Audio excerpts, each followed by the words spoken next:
Hello friends, welcome to Bong Physics. आज के mechanical properties of solid chapter शुरू करा हबे।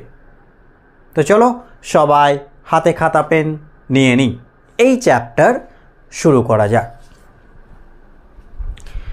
এই চ্যাপ্টার शुरू करार प्रथमेই আমরা কিছু ডেফিনেশন জেনে নেব। সেই ডেফিনেশনগুলো কি এখানে আমি লিখে দিয়েছি, চলো প্রত্যেকটা বিষয় এক্সপ্লেন করা যাক। তো প্রথমে যে ডেফিনেশনটা আমরা জানবো সেটা হচ্ছে রিজিড বডির। রিজিড বডি কাকে বলবো, তো কি ডেফিনেশন লেখা আছে সেখানে পরে আসছি, আগে নিজেরা একটু বোঝার চেষ্টা করি। রিজিড বডি মানে যেটাকে আমরা বাংলায় সহজভাবে বলতে পারি খুব শক্ত বডি, খুব শক্ত বস্তু, অবজেক্ট। তো শক্ত বা রিজিড মানে কি তাহলে, যে এমন একটা বডি বা অবজেক্ট যার ওপর যতই ফোর্স দেওয়া হোক না কেন তার শেপ সাইজ কোনো কিছুর পরিবর্তন হবে না। মানে ধরে নাও এটা একটা অবজেক্ট, এর ওপর যতই ফোর্স দেওয়া হোক না কেন, মনে করো দুই দিক থেকে চেপে ধরছি বা দুই দিক থেকে ধরে টানছি, যাই করছি না কেন, এক কথা এর আকার আকৃতির পরিবর্তন করার চেষ্টা করছি, কিন্তু এই বস্তুর কোনোরূপ শেপ বা সাইজের পরিবর্তন হবে না, যেমন ছিল অবজেক্ট একদম সেই রকমই থাকবে। তাহলে এই অবজেক্টকে আমি কি বলবো, রিজিড বডি। এবার ফিজিক্সের ভাষায় এটাকে কীভাবে ডিফাইন করা হয়, এর সংজ্ঞা দেওয়া হয়, ডেফিনেশন দেওয়া হয়। ধরে নাও এই অবজেক্টের দুটো পয়েন্ট এটা আর এটা নিয়ে নিলাম, তো এদের মধ্যে একটা ডিস্টেন্স থাকবে, হ্যাঁ কি না? এবার তুমি ভাবো যদি অবজেক্টটাকে টানা হয়, যদি অবজেক্টটা একটু কিছুটা প্রসারিত হতো, স্ট্রেসড হতো, তাহলে এই দুটো যে পার্টিকেল এদের মধ্যে ডিস্টেন্স বেড়ে যেত, হ্যাঁ কি না? উল্টোভাবে যদি অবজেক্টটাকে কম্প্রেস করা হতো, সংকুচিত করা হতো, তাহলে কি পার্টিকেল দুটোর কি হতো বলো তো, ডিস্টেন্স কমে যেত, তাই তো? কিন্তু এই সব হবে না, না স্ট্রেসড হবে না কম্প্রেস হবে, যেমন ছিল তেমন থাকবে। এর মানে কি, এই দুটো পার্টিকেলের মধ্যে যে ডিস্টেন্স এটা কি থাকবে, ফিক্স থাকবে। তো এইভাবে ডেফিনেশন দেওয়া হয় রিজিড বডি, যে system of particles where the distance between any two particles remains constant. যে কোনো দুটো পার্টিকেল নিয়ে নাও এই বডির মধ্যে, তাদের মধ্যে ডিস্টেন্সের কোনো চেঞ্জ হবে না, যতটা ডিস্টেন্স আগে ছিল ফোর্স দেওয়ার পরেও যাই করো না কেন সেমই থাকবে। তাহলে সেই অবজেক্টকে আমরা কি বলবো, রিজিড।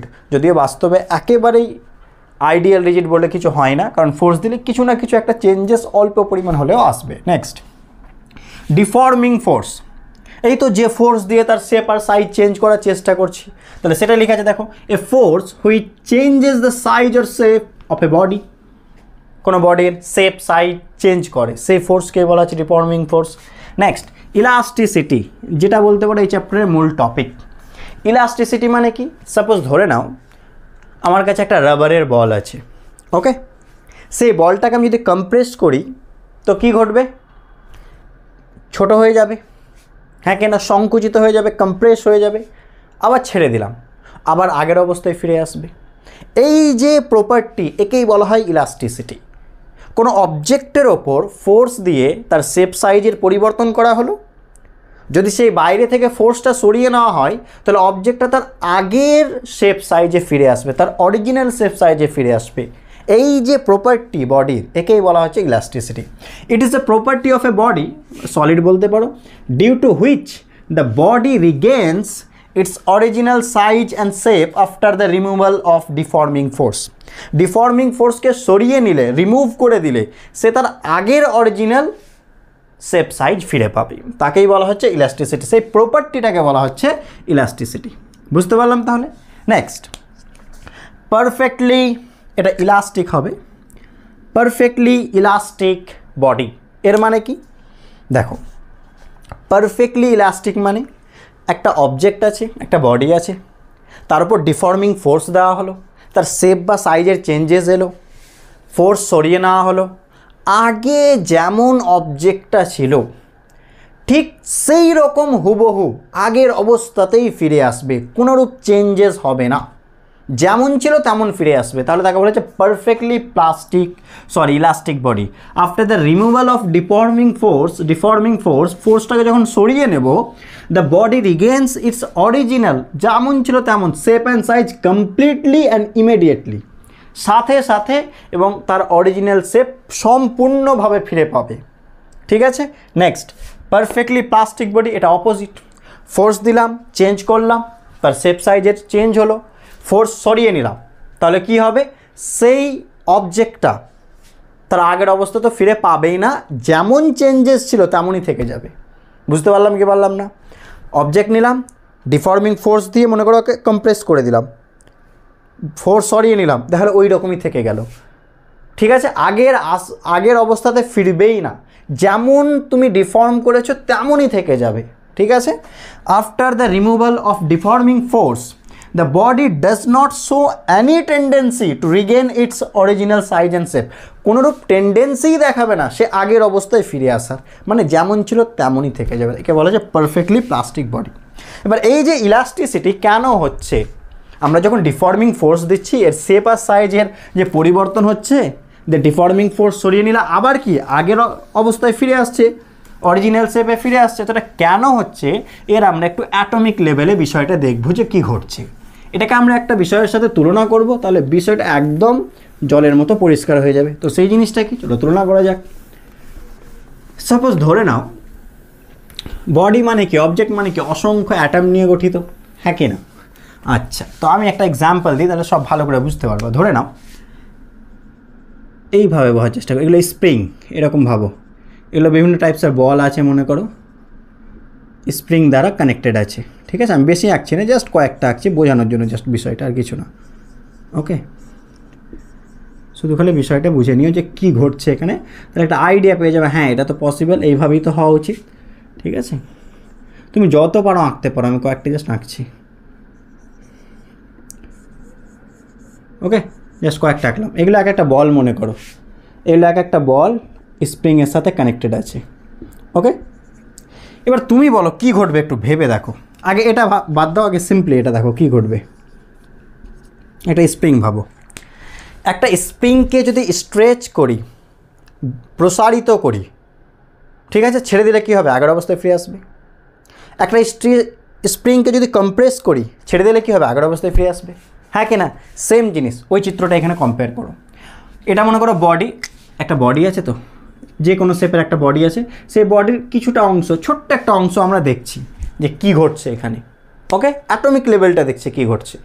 তো এই বডিকে যখন স্ট্রেচ করা হবে, তো এরা সবাই কী হবে, স্ট্রেচড হবে, স্প্রিংগুলো প্রসারিত হবে, ছেড়ে দিলে কী হবে, আগের অবস্থায় আসবে। যদি একে কম্প্রেস করা হয়, ছোট করা হয়, ঠিক আছে, তাই ছেড়ে দেওয়া হয়, আবার আগের অবস্থায় ফিরে আসবে। তাহলে বুঝতে পারছো কেন আগের অবস্থায় ফিরে আসছে। এবার এক কাজ করো, এই যে বলগুলো বলছিলাম এগুলোকে অ্যাটম ভাবো, এগুলোকে অ্যাটম ভাবো এক একটা, এই যে বলগুলো এগুলো এক একটা অ্যাটম, এগুলো এগুলো এগুলো এক একটা অ্যাটম ভাবো। ঠিক আছে, এগুলো এক একটা অ্যাটম। ওকে, আর এটা কি, অ্যাটমের মধ্যে কি ডিস্টেন্স, দুটো অ্যাটমের মধ্যে কি এটা ডিস্টেন্স। ওকে, আচ্ছা, তো এবার কম্পেয়ার করো কি ঘটবে। যে জিনিসটা বললাম, তো অ্যাটমগুলো এইরকমভাবে বিহেভ করে। অ্যাটম কি পরস্পরকে কি করে, ঠিক আছে, ফোর্স দ্বারা সব আবদ্ধ আছে, ঠিক আছে, ফিক্সড অবস্থায় আছে, স্টেবল আছে ফোর্স দিয়ে। এবার একে যখন চেঞ্জ করতে যাবা তখনই এই জিনিসটা ঘটবে, যেমন স্প্রিংয়ের ক্ষেত্রে কম্পেয়ার করে দেখালাম। এবার এই বলগুলোকে তুমি অ্যাটমের সাথে কম্পেয়ার করো, তাহলে অবজেক্টের ভেতরে এই জিনিসটাই ঘটছে। বুঝতে পারলাম তাহলে? আচ্ছা, এবার আমরা এখানে একটা বিষয় ধরব, সেটা হচ্ছে দেখো এর একটা নাম আছে, সেই নামটাও আমরা দেব, সেখানে আমরা আসছি। তাহলে একটা আইডিয়া পেলাম কেন আগের অবস্থায় ফিরে আসছে। ওকে, এবার এটাকে একটা আমরা গ্রাফ দিয়ে রিপ্রেজেন্ট করব। ওকে, আগের অবস্থায় যে ফিরে আসছে এই পুরো বিষয়টাকে দেখব। এই যে এটাকে R0 বলা হয়, কোনটাকে, এই যে অ্যাটম থেকে অ্যাটমের মধ্যে যে ডিস্টেন্স, যে অবস্থায় স্টেবল আছে, এই অবস্থায় কি আছে, স্টেবল আছে।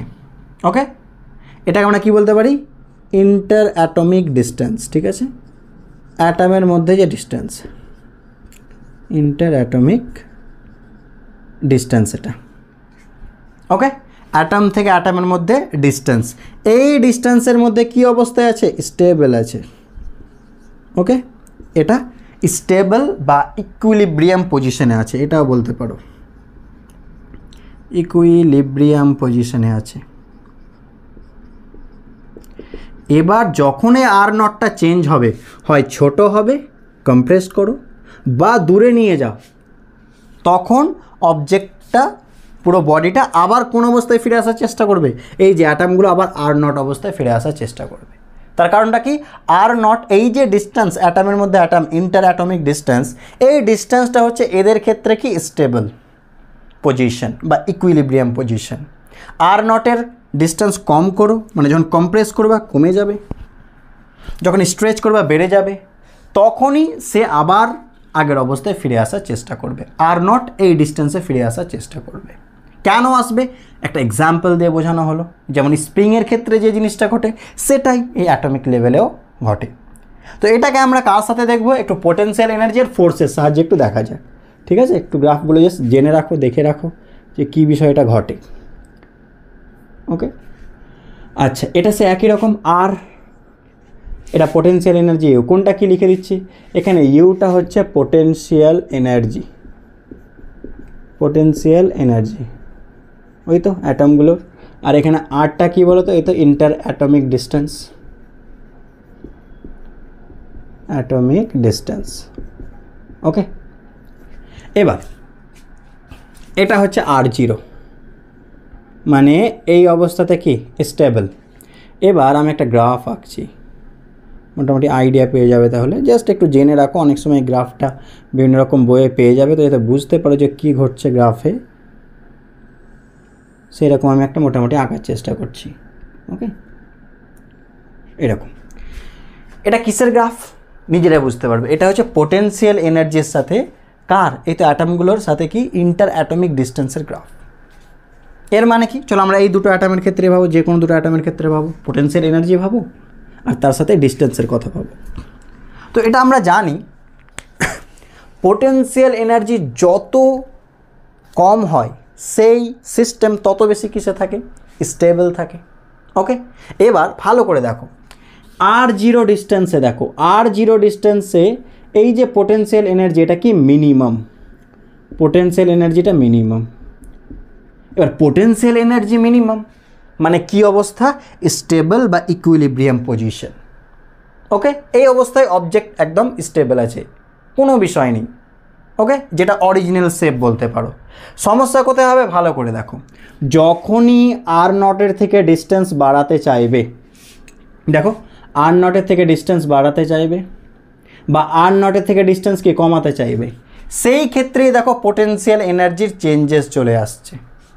ঠিক আছে, দেখো এর রাইট সাইডে গেলেও চেঞ্জ হবে, এর লেফট সাইডে আসলেও চেঞ্জ হবে। মিনিমাম কোথায়? আর নটে। বুঝতে পারলাম। আর একটা ফর্মুলা মনে করার চেষ্টা করো, ফোর্সের সাথে পোটেনশিয়াল এনার্জির ফর্মুলা F সমান -du dr। ওকে, এবার যদি ইউ মিনিমাম হয়ে যায়, ইউ কি হয়ে যায়? মিনিমাম। তো তুমি বলো কোনো কিছুর মিনিমাম বা ম্যাক্সিমাম হলে তার ডেরিভেটিভ কত হয়? 0। তার মানে ইউ মিনিমাম মানে সেই পয়েন্টে ডিউ 0 কোথায়? R0তে ইউ কি মিনিমাম, হ্যাঁ কি না? যেহেতু ইউ মিনিমাম, ডিউ dr 0, অর্থাৎ F সমান কত? 0 হবে। সুতরাং এই অবস্থায় কোনোরূপ অ্যাট্রাকটিভ বা রিপালসিভ ফোর্স অ্যাক্ট করবে না। কাদের মধ্যে? অ্যাটমগুলোর মধ্যে।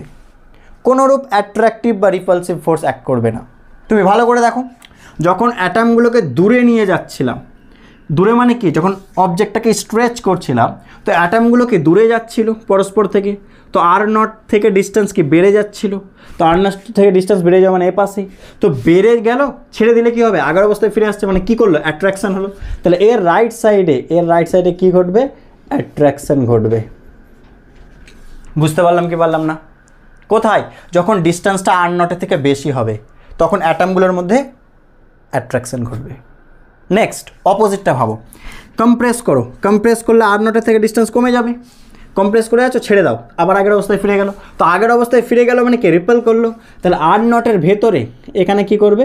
রিপালশন হবে, এখানে রিপালশন হবে। আর এখানে কত? এখানে ফোর্স কত? এখানে একদম স্টেবল, জিরো, কোনোরূপ রিপালসিভ বা অ্যাট্রাকটিভ কোনো ফোর্স নেই। কেন বুঝতে পারলাম? কারণ আর জিরোতে ইউটা মিনিমাম, যেহেতু মিনিমাম ডেরিভেটিভ কী হয়ে যাবে? জিরো। ডেরিভেটিভ জিরো মানে এফ জিরো, তাহলে এটা হচ্ছে স্টেবল পজিশন বা ইকুইলিব্রিয়াম পজিশন। তাহলে ক্লিয়ার হয়ে গেল? দূরে গেল, আগের অবস্থায় ফিরে আসবে মানে অ্যাট্রাকশান হলো, কাছে এলো কম্প্রেস করলাম, দূরে চলে গেল মানে রিপালশন হলো। এটা হচ্ছে আর জিরো। শুধু ফোর্সটা একটু দেখিয়ে দিই, এর সাথে যদি ফোর্সের আমি গ্রাফটা এঁকে দিই একটু, সেম আর এর সাথে ফোর্সের, এই যে এদের মধ্যে যে অ্যাট্রাকটিভ রিপালসিভ ফোর্স, বলো আর জিরোতে ফোর্সটা কত? জিরো, হ্যাঁ কি না? এটা যদি আর জিরো হয়, এটা আর জিরো, তাহলে এখানে ফোর্সটা জিরো হবে। এর গ্রাফটা সামথিং অনেক বেশি দূরে এঁকে দিলাম মনে হচ্ছে, যাই হোক দেখো এটা আর জিরো, ওকে, আর জিরোতে এর গ্রাফটা জিরো, সামথিং এরকম হবে, ঠিক আছে? আর জিরোতে ইউ মিনিমাম, ফোর্স জিরো, দেখে নাও ফোর্স জিরো। কোন ফোর্স? এই তো এদের মধ্যে অ্যাট্রাকটিভ রিপালসিভ ফোর্স জিরো। তো এই ছিল মোটামুটি একটা আইডিয়া তোমার পোটেনশিয়াল এনার্জি আর force, attractive repulsive force related একটা বিষয়, আর কেন আগের অবস্থায় ফিরে আসছে, এই সমস্ত বিষয় নিয়ে একটু জাস্ট বেসিক আইডিয়া, ওকে? এরপরে আমরা আসছি, এরপরে যে জিনিসগুলোকে আমরা একটু বোঝার চেষ্টা করব, এটা ইন্টার অ্যাটমিক ডিস্টেন্স বা সেপারেশন বলতে পারো এই ওয়ার্ডটাকে, এটা সেপারেশন ইন্টার অ্যাটমিক সেপারেশন বলে বেশি বেটার, সেপারেশন বলতে পারো। আটটা ইন্টার অ্যাটমিক ডিস্টেন্স বা সেপারেশন একই কথা, ওকে? ইন্টার অ্যাটমিক সেপারেশন, ওকে। এরপরে যে টার্মটা আমরা জানবো, এবার আমরা চলে আসবো স্ট্রেসে। আচ্ছা, ইলাস্টিক লিমিট কী লেখা আছে সেখানে পরে আসছি, আগে স্ট্রেস বিষয়টা কি আগে এটা বুঝি। স্ট্রেস মানে সব থেকে সহজ ভাষায় মনে রাখবো ফোর্স পার এরিয়া। কোন ফোর্স কি এই জিনিসগুলো আসছি, তো স্ট্রেস মানে মনে রাখবো ফোর্স পার কি এরিয়া, বুঝতে পারলাম? এবার তুমি যদি স্ট্রেসের অ্যাকচুয়াল ডেফিনেশন জানতে চাও, তাহলে এই যে ফোর্স, এই ফোর্সটা কোথাকার ফোর্স বোঝায় এটা একটু মনে রাখবা, ইন্টারনাল রিস্টোরিং ফোর্স। এটা হচ্ছে ডেফিনেশন অনুযায়ী স্ট্রেসের যে ডেফিনেশন, সেখানে যে ফোর্সের কথা বলা হচ্ছে সেই ফোর্সটা হচ্ছে ইন্টারনাল রিস্টোরিং ফোর্স। এর মানেটা কি? একটা এক্সাম্পল দিই, ধরে নাও এটা একটা রড ভেবে নাও, আয়রন রড, ওকে?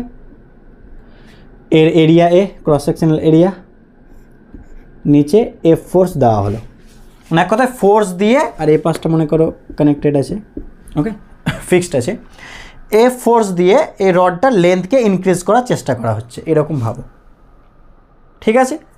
তো ফোর্স এফ দেওয়া হয়েছে, ক্রস সেকশনাল এরিয়া এ, তাহলে স্ট্রেসের যে ডেফিনেশন, সেই ডেফিনেশনে এফ এটা কিন্তু নয়, বাইরের ফোর্সটা নয় যেটা অ্যাপ্লাই করা হয়েছে। কোনটা?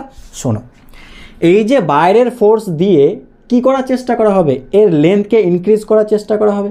মনে করো লেন্থকে ইনক্রিজ করলাম, তো ছেড়ে দিলাম, তাহলে কি আবার আগের অবস্থায় ফিরে যাবে অবজেক্ট, হ্যাঁ কি না? এটাই তো ইলাস্টিসিটি। তো আগের অবস্থায় কেন ফিরে গেল? তার মানে অবশ্যই ভেতরে একটা ফোর্স ক্রিয়েট হয়েছিল, হ্যাঁ কি না? ভেতরে অবশ্যই একটা ফোর্স ছিল, যে ফোর্সটা অবজেক্টটাকে তার অরিজিনাল শেপ সাইজে নিয়ে গেল। তো এই যে ভেতরের ফোর্স, এটাকেই বলা হচ্ছে রিস্টোরিং ফোর্স। যে ফোর্সটা অবজেক্টকে তার অরিজিনাল শেপ সাইজ গেইন করতে হেল্প করে, যে ফোর্সটা অবজেক্টকে তার অরিজিনাল শেপ বা সাইজে নিয়ে আসে, যখন তার মধ্যে ডিফর্মেশন ঘটানো হয়, তার আকার আকৃতির পরিবর্তন করা হয়। তাহলে বুঝতে পারলাম? আরও একবার রিপিট করি, ফোর্স দিয়ে কি করার চেষ্টা করলাম? লেন্থ ইনক্রিজ করার চেষ্টা করলাম, ছেড়ে দিলাম, আগের অবস্থায় ফিরে গেল। তো আগের অবস্থায় কেন ফিরে গেল? অবস্থায় একটা ফোর্স ছিল বলে ফিরে গেল। কোথায় ছিল? অবশ্যই ভেতরে ফোর্সটা ছিল, হ্যাঁ কি না? এই যে ভেতরের ফোর্স, একে বলা হচ্ছে ইন্টারনাল রিস্টোরিং ফোর্স, যে ফোর্সটা তার অরিজিনাল শেপ বা সাইজকে রিস্টোর করবে, আগের অবস্থায় ফিরিয়ে নিয়ে আসবে। তাহলে যদি ডেফিনেশন দিতে চাও স্ট্রেসের, তাহলে এই ফোর্স মানে ভেতরের ফোর্স। কিন্তু যেহেতু এই ফোর্স সমান, আমরা ম্যাথস করার সময় এই ফোর্সকে কোনটা ধরবো? যেটা অ্যাপ্লাইড ফোর্স, যেটা বাইরে দিচ্ছি, এটা আমরা মনে রাখবো। ডেফিনেশন যদি জানতে চাই, অবশ্যই এফটা ভেতরের, কিন্তু ম্যাথস করার সময় আমরা বাইরের ফোর্সের সাথে কি করে দেবো? ইকুয়াল করে দেবো। বুঝতে পারলাম তাহলে? আচ্ছা, এবার কয়েকটা স্ট্রেস সম্পর্কে আমরা জেনে রাখবো। একটা হচ্ছে তুমি জানতে পারো লঙ্গিটিউডিনাল বা কি বলতে পারো টেনসাইল বা কি বলতে পারো নর্মাল, এতগুলো নাম আছে। স্ট্রেস, এটা একটা স্ট্রেস কি লঙ্গিটিউডিনাল স্ট্রেস বা টেনসাইল স্ট্রেস বা নর্মাল স্ট্রেস। এর মানে কি, যখন অবজেক্টের ওপর ফোর্স কোথা থেকে দেওয়া হবে, যখন অবজেক্টের ওপর এই যে এরিয়া ক্রস সেকশনাল এরিয়া এর সাথে পারপেন্ডিকুলার ফোর্স দেওয়া হবে, তখন যে স্ট্রেস পাচ্ছি সেটাই হচ্ছে লঙ্গিটিউডিনাল বা টেনসাইল বা নর্মাল স্ট্রেস। মানে এই চিত্রটা বুঝতে পারলাম। আর একটা জিনিস মনে রাখবো, শিয়ারিং বা ট্যানজেন্সিয়াল স্ট্রেস। আচ্ছা এটা কি ট্যানজেন্সিয়াল, ট্যানজেন্ট থেকে বুঝতে পারছি যে ট্যানজেন্ট বরাবর অ্যাক্ট করবে, মানে ধরে নাও এই চিত্রটা ভাবো, ওকে, আবার সেই ওই রকম চিত্র আঁকছি, এটা একটা রড, এটা এরিয়া এ, যখন ফোর্সটা ট্যানজেন্ট এই এরিয়ার ট্যানজেন্ট বরাবর দেওয়া হবে, এই এরিয়ার ট্যানজেন্ট বরাবর, ঠিক আছে, এই ফোর্স এর লেন্থ ইনক্রিজ করবে না, এই এরিয়ার ট্যানজেন্ট বরাবর দেওয়া হবে, তখন যে স্ট্রেস তাকে বলবো শিয়ারিং বা ট্যানজেন্সিয়াল স্ট্রেস। আর একটা স্ট্রেস হয়, শুধু একটু জেনে রাখিও, সেটা হচ্ছে ভলিউমেট্রিক স্ট্রেস বা হাইড্রোস্ট্যাটিক স্ট্রেস। ভলিউমেট্রিক বা হাইড্রোস্ট্যাটিক স্ট্রেস। এর মানে কি, যখন কোনো অবজেক্টের ওপর সব দিক থেকে সমানভাবে ফোর্স অ্যাপ্লাই হয়, তখন যে স্ট্রেস এখানে সৃষ্টি হচ্ছে তাকেই বলা হচ্ছে হাইড্রোস্ট্যাটিক বা ভলিউমেট্রিক স্ট্রেস। ঠিক আছে, এখানে ভলিউমের চেঞ্জ হবে, দেখো সব দিক থেকে সমানভাবে যখন ফোর্স অ্যাপ্লাই হবে, বুঝতে পারলাম। তো এই তিনটে স্ট্রেসের একটু নাম মনে রাখবো, এই দুটো আমাদের বেশি ক্ষেত্রে হয়তো আমরা এটা দেখতে পাবো, বুঝতে পারলাম। আচ্ছা তাহলে বলো তো স্ট্রেসের ইউনিট আর ডাইমেনশন কী হবে?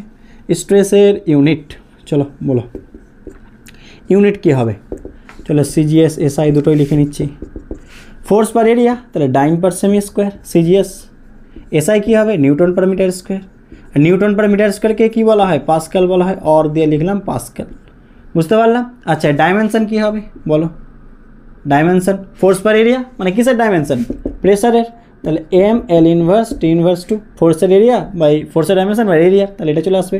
তাহলে এটা হয়ে গেল ডাইমেনশন আর এটা হয়ে গেল ইউনিট স্ট্রেসের। ওকে, নেক্সট আমরা আর একটা টার্ম জানবো, এই ইলাস্টিক স্ট্রেসটা কি, ইলাস্টিক লিমিটটা কি আসছি, হয়েছে?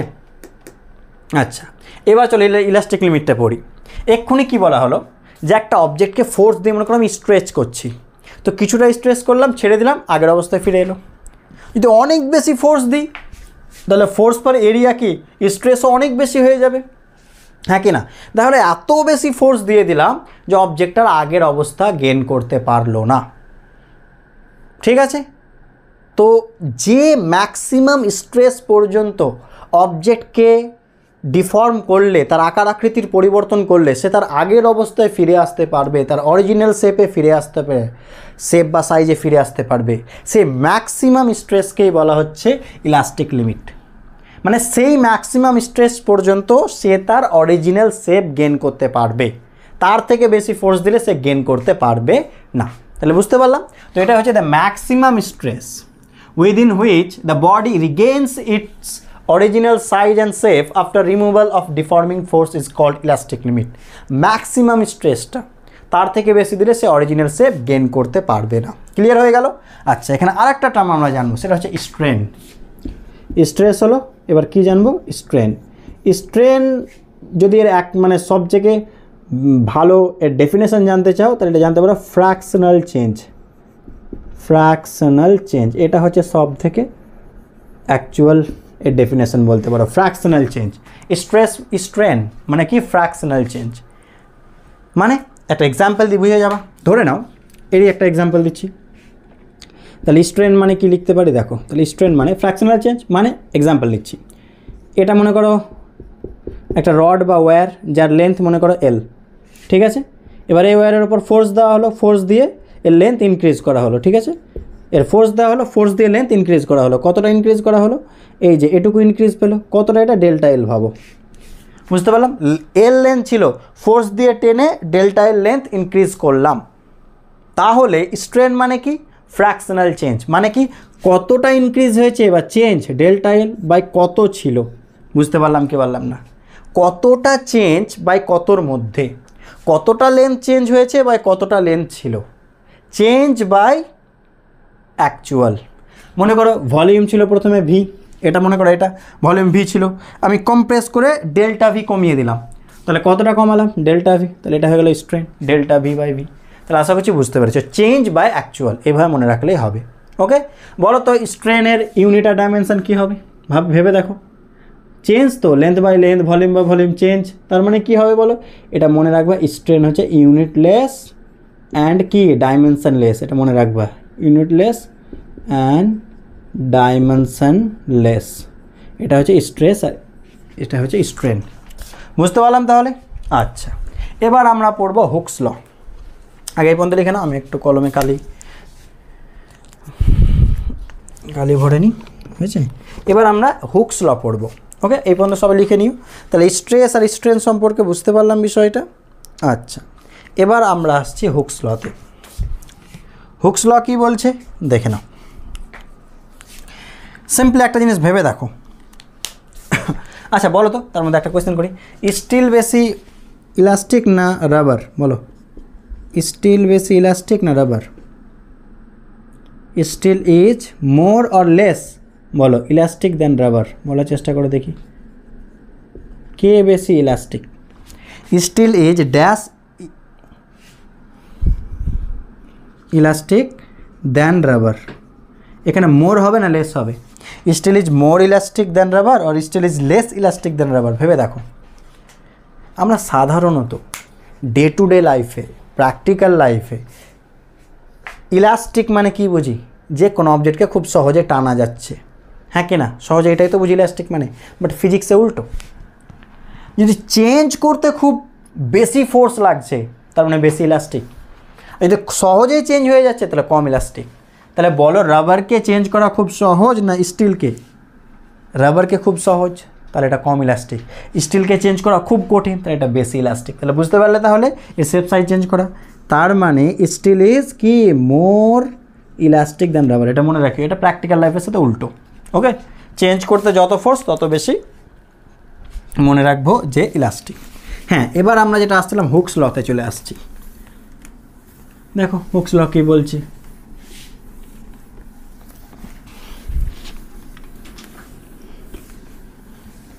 দেখো হুকস ল।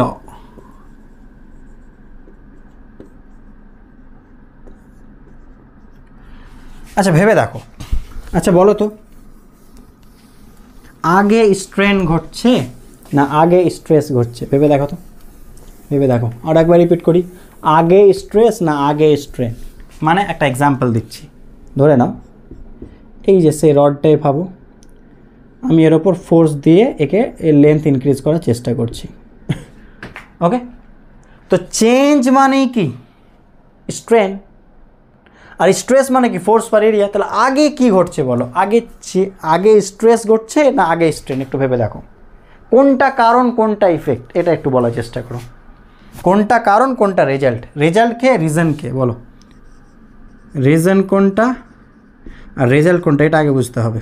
বলো কে আগে ঘটছে, স্ট্রেস আগে না স্ট্রেন? তো যেটা স্বাভাবিক ক্ষেত্রে বেশি মনে হয়, স্যার স্ট্রেস দেব তবেই তো চেঞ্জ হবে, তাহলে রিজনটা স্ট্রেস হওয়া উচিত আর রেজাল্টটা কী হওয়া উচিত, স্ট্রেন।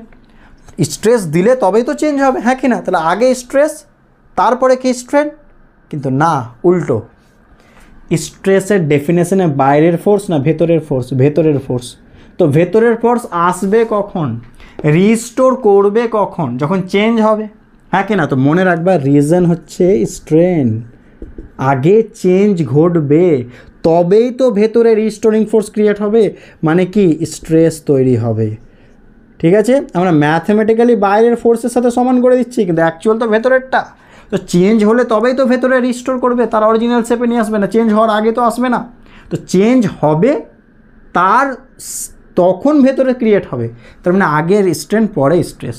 এবার তুমি ভাবো তো, যত বেশি চেঞ্জ হবে তত বেশি ভেতরে ফোর্স ক্রিয়েট হবে বা স্ট্রেস ক্রিয়েট হবে, হ্যাঁ কি না?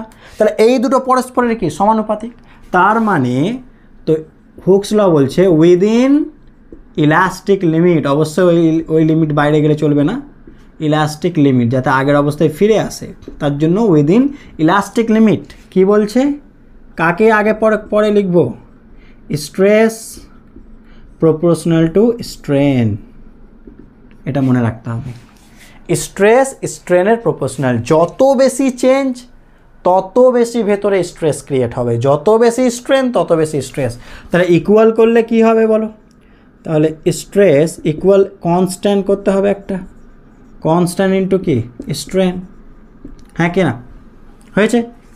আচ্ছা এবার দেখো এই যে কনস্ট্যান্ট, এটাকে আমরা এই যে কনস্ট্যান্ট এটা সমান কি লিখতে পারি তাহলে বলো, স্ট্রেস বাই কি স্ট্রেন। এই কনস্ট্যান্টটাকে আমরা ই দিয়ে লিখছি, মডিউলাস অফ ইলাস্টিসিটি, ই দিয়ে লিখলাম কনস্ট্যান্টটাকে, ঠিক আছে। তাহলে মডিউলাস অফ ইলাস্টিসিটি সমান কি লিখতে পারি, এই কনস্ট্যান্টটার নাম আমরা ই দিচ্ছি, ই সমান হচ্ছে তাহলে কি স্ট্রেস বাই স্ট্রেন, এই কনস্ট্যান্টটার নাম ই দিলাম, এটা যেন মনে থাকে।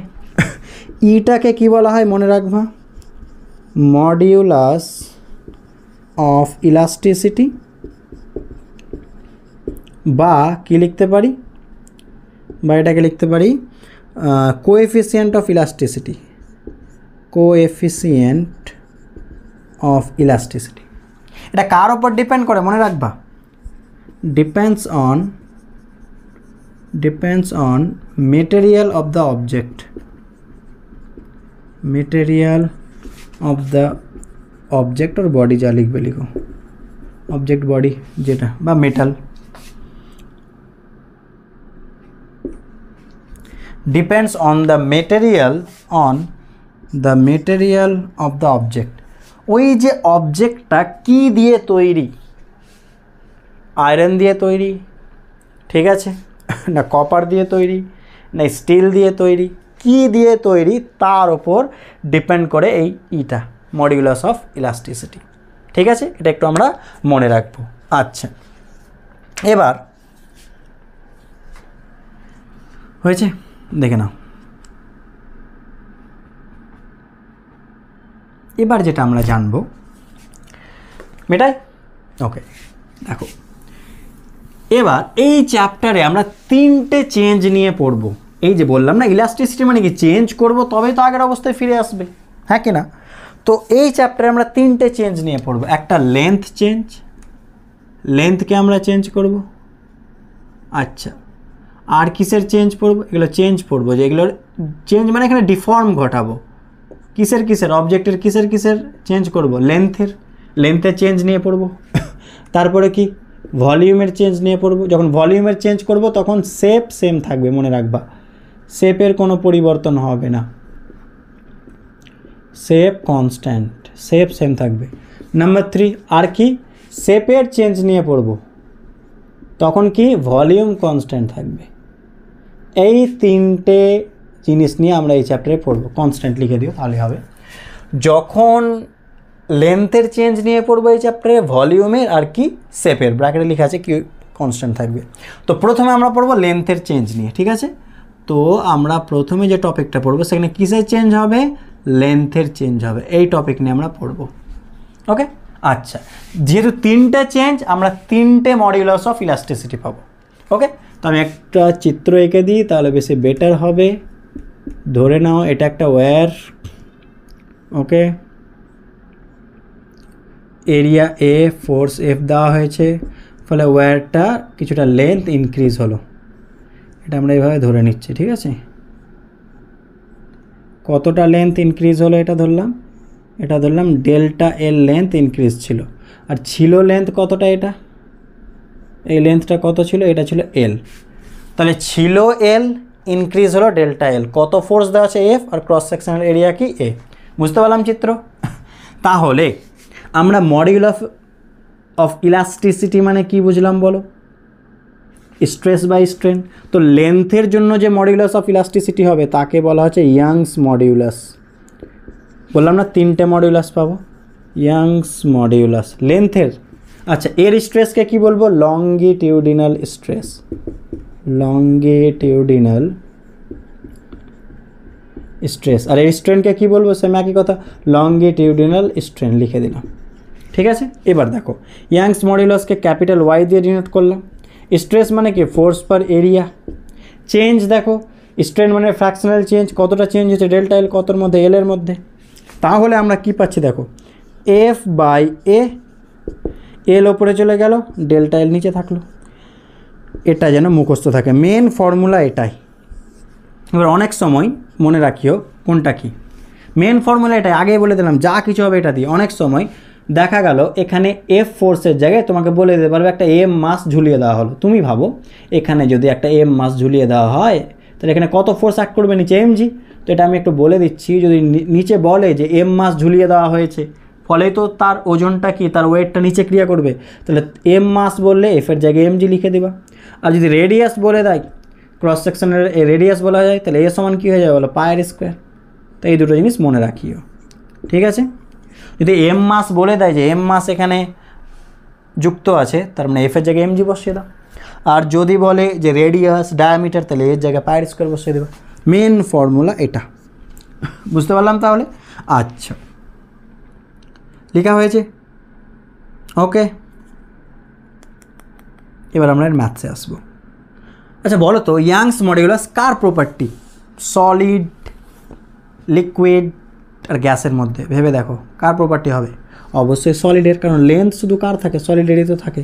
তাহলে এটা হচ্ছে সলিডের property, okay. Longitudinal stress force per area, strain longitudinal strain delta L by L, মডুলাসটাকে ইয়াংস মডুলাস, এই হচ্ছে ফর্মুলা। বারবার রিপিট করছি, মেন ফর্মুলা এটাই। আর বেশিরভাগ ম্যাথস আগেই বলে দিই, এই যে তিনটে চেঞ্জ নিয়ে পড়বো না, লেন্থ, ভলিউম, শেপ, তুমি নিট যেই যাই বলো, বেশিরভাগ কোয়েশ্চেন আগেই বলে দিচ্ছি এই ইয়াংস মডুলাস থেকেই থাকে, ওকে। এবার অঙ্কে আমি ডিরেক্ট চলে আসছি, নিউমেরিক্যালসে। চিত্র আশা করছি ক্লিয়ার হয়েছে। আচ্ছা চলো এবার আমরা ম্যাথসে চলে আসছি। কোয়েশ্চেনগুলো কি বলছে দেখে নেওয়া যাক। প্রথম কোয়েশ্চেন দেখো কি বলছে, let a wire be suspended from the ceiling rigid support and stressed by a weight W, এটা W, attached at its free end. The longitudinal stress at any point of cross-sectional area A, এটা cross-sectional area A of the wire is option দেওয়া আছে। Stress চেয়েছে, তো stress মানে কি বলো, simple formula force by area. এখানে force মানে কি, কত ফোর্স দেওয়া হয়েছে, এখানে ফোর্সের জায়গায় ওয়েট বলে দিয়েছে, তো ওয়েট কত, ডাব্লু। তাহলে এফের জায়গায় ডাব্লু বসে যাবে, ডাব্লু বাই এ। বুঝতে পারলাম কি পারলাম না? বলেছে একটা সিলিং থেকে একটা কি বলেছে ওয়্যারকে ঝুলিয়ে দেওয়া হয়েছে, সাসপেন্ড করা হয়েছে, তার নিচে ডাব্লু ওজন একটা সাসপেন্ড করা আছে, ওয়েট অ্যাটাচড করা আছে লোয়ারে। তো এখানে কত ফোর্স অ্যাক্ট করবে, ওয়েট ডাব্লু, ওকে। ক্রস সেকশনাল এরিয়া এ বলা আছে, তাহলে এফ বাই এ মানে ডাব্লু বাই এ। তাহলে অপশান এ, সিম্পল, কোনো কিছুই ছিল না এই কোয়েশ্চেনে। পরের কোয়েশ্চেন কী বলছে দেখে দাও, পরের কোয়েশ্চেনে ট্রাই করি। A wire of length L, area of cross section A is hanging from a fixed support. The length of the wire changes to L1 when mass capital M is suspended from its free end. The expression for Young's modulus is option দেওয়া আছে। চিত্রটা বুঝি, প্রথমে ছিল L, length L ছিল, আর cross sectional area দেওয়া আছে, ওটা রাখতে যাচ্ছি না L। তারপরে কত, M মাস একটা সাসপেন্ড করা হয়েছে, তাহলে লেন্থ কিছুটা ইনক্রিজ হবে, তো ইনক্রিজ পেয়ে টোটালটা কত হলো, L1। এখানে টোটালটা L1 বলেছে, বোঝার চেষ্টা করিও। এখানে L ছিল, দিয়ে এখানে কি কত ফোর্স দেওয়া হয়েছে, কত এম মাস ঝুলিয়ে দেওয়া হয়েছে। তো তুমি বলো যদি এম মাস হ্যাং করা হয় তাহলে নিচে কত ফোর্স অ্যাক্ট করবে, এমজি। বলেছিলাম না মাসের জন্য এমজি অ্যাক্ট করে দেবা। তাহলে ছিল এল, হয়ে গেল L1 কখন, যখন এম মাস সাসপেন্ড করা হয়েছে। তাহলে ইয়াংস মডুলাস কত, ইয়াংস মডুলাসের আগে ফর্মুলা বলো, কী ছিল, F by A L by delta L. মনে করার চেষ্টা করি, এফের জায়গায় কত হবে, এমজি, একদম নিঃসন্দেহে। এই হবে, এল মানে কি, ক্যাপিটাল লেন্থ, অ্যাকচুয়াল লেন্থ ছিল যেটা ইনিশিয়াল লেন্থ, ঠিক আছে। এবার ডেল্টা এল মানে কি, কতটা ইনক্রিজ পেয়েছে। আচ্ছা ছিল এল, হয়েছে L1, তাহলে কতটা ইনক্রিজ পেলো, তাহলে এটা কত হবে, অবশ্যই L1 মাইনাস এল হবে, হ্যাঁ কি না। তাহলে নিচে বসে যাবে L1 মাইনাস এল। দেখে নাও কোনটা ফর্মুলা আছে, MGL L1 minus L, option C. বুঝতে পারলাম, ছিল এল, L1 হয়ে গেল যখন এম মাস সাসপেন্ড করা হয়েছে, তাহলে কতটা ইনক্রিজ হলো, L1 মাইনাস এল। বেশ, ফর্মুলা বসিয়ে দিলাম। পরের কোয়েশ্চেন চেষ্টা করি, পরেরটা কি বলছে দেখো। এখানে শুধু ইনক্রিজ ইন লেন্থটা দেখলেই হয়ে যেত, The length of a metal wire is L1 when the tension is T1 and L2 when the tension is T2. The unstressed length of the wire is option দেওয়া আছে। Unstressed মানে কি দেখো বোঝার চেষ্টা করো। প্রথমে যেটা অ্যাকচুয়াল লেন্থ L ছিল, L ধরে নিলাম অ্যাকচুয়াল লেন্থ যেটা, ঠিক আছে। এবার কি বলেছে, চলো ক্যাপিটাল এ লিখছি। বলছে যখন T1 টেনশন তখন কত হয়েছে, তখন লেন্থ L1, তাহলে বলো কতটা ইনক্রিজ হয়েছে, যেটা এক্ষুনি বললাম L1 মাইনাস এল। বলছে যখন টেনশন T2, ঠিক আছে, T1, এটা T1টা ভেতরে দেখাচ্ছে, আগে বলেছি ভেতরে বাইরে যা দেখাবে দেখাও, দুটো যেহেতু সেম T1। আর যখন বলে টেনশন T2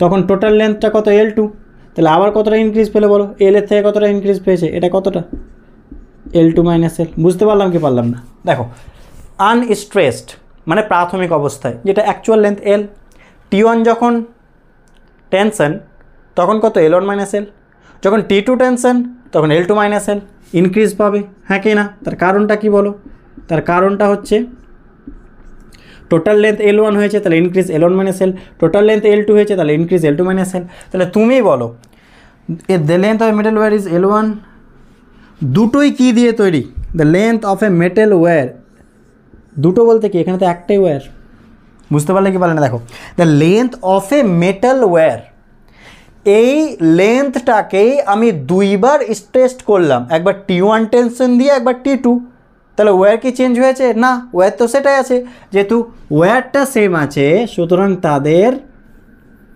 ওয়াইটা কি থাকবে ফিক্সড। তো ওয়াইয়ের ফর্মুলা কি, ফার্স্ট কেসে বলো ওয়াইয়ের ক্ষেত্রে কি লিখতে পারি, ফর্মুলা কি এফ বাই, তো এফ এর জায়গায় কী লিখবো বলো T1, হ্যাঁ কি না। চলো প্রথমে আগে ফর্মুলাটা লিখে দিই, এফ বাই কী ছিল বলো, ওয়াই সমান এফ বাই কী ছিল এ, এল বাই ডেল্টা এল, হ্যাঁ কি না। তো একবার এর জন্য লিখবো আর একবার এর জন্য লিখবো, দুটো কী হবে সমানিত হবে, কারণ সেম ওয়্যার আছে, মেটেরিয়াল তো চেঞ্জ হয়ে যায়নি, ওয়্যার চেঞ্জ হয়ে যায়নি, তাহলে ওয়াই সেম হবে।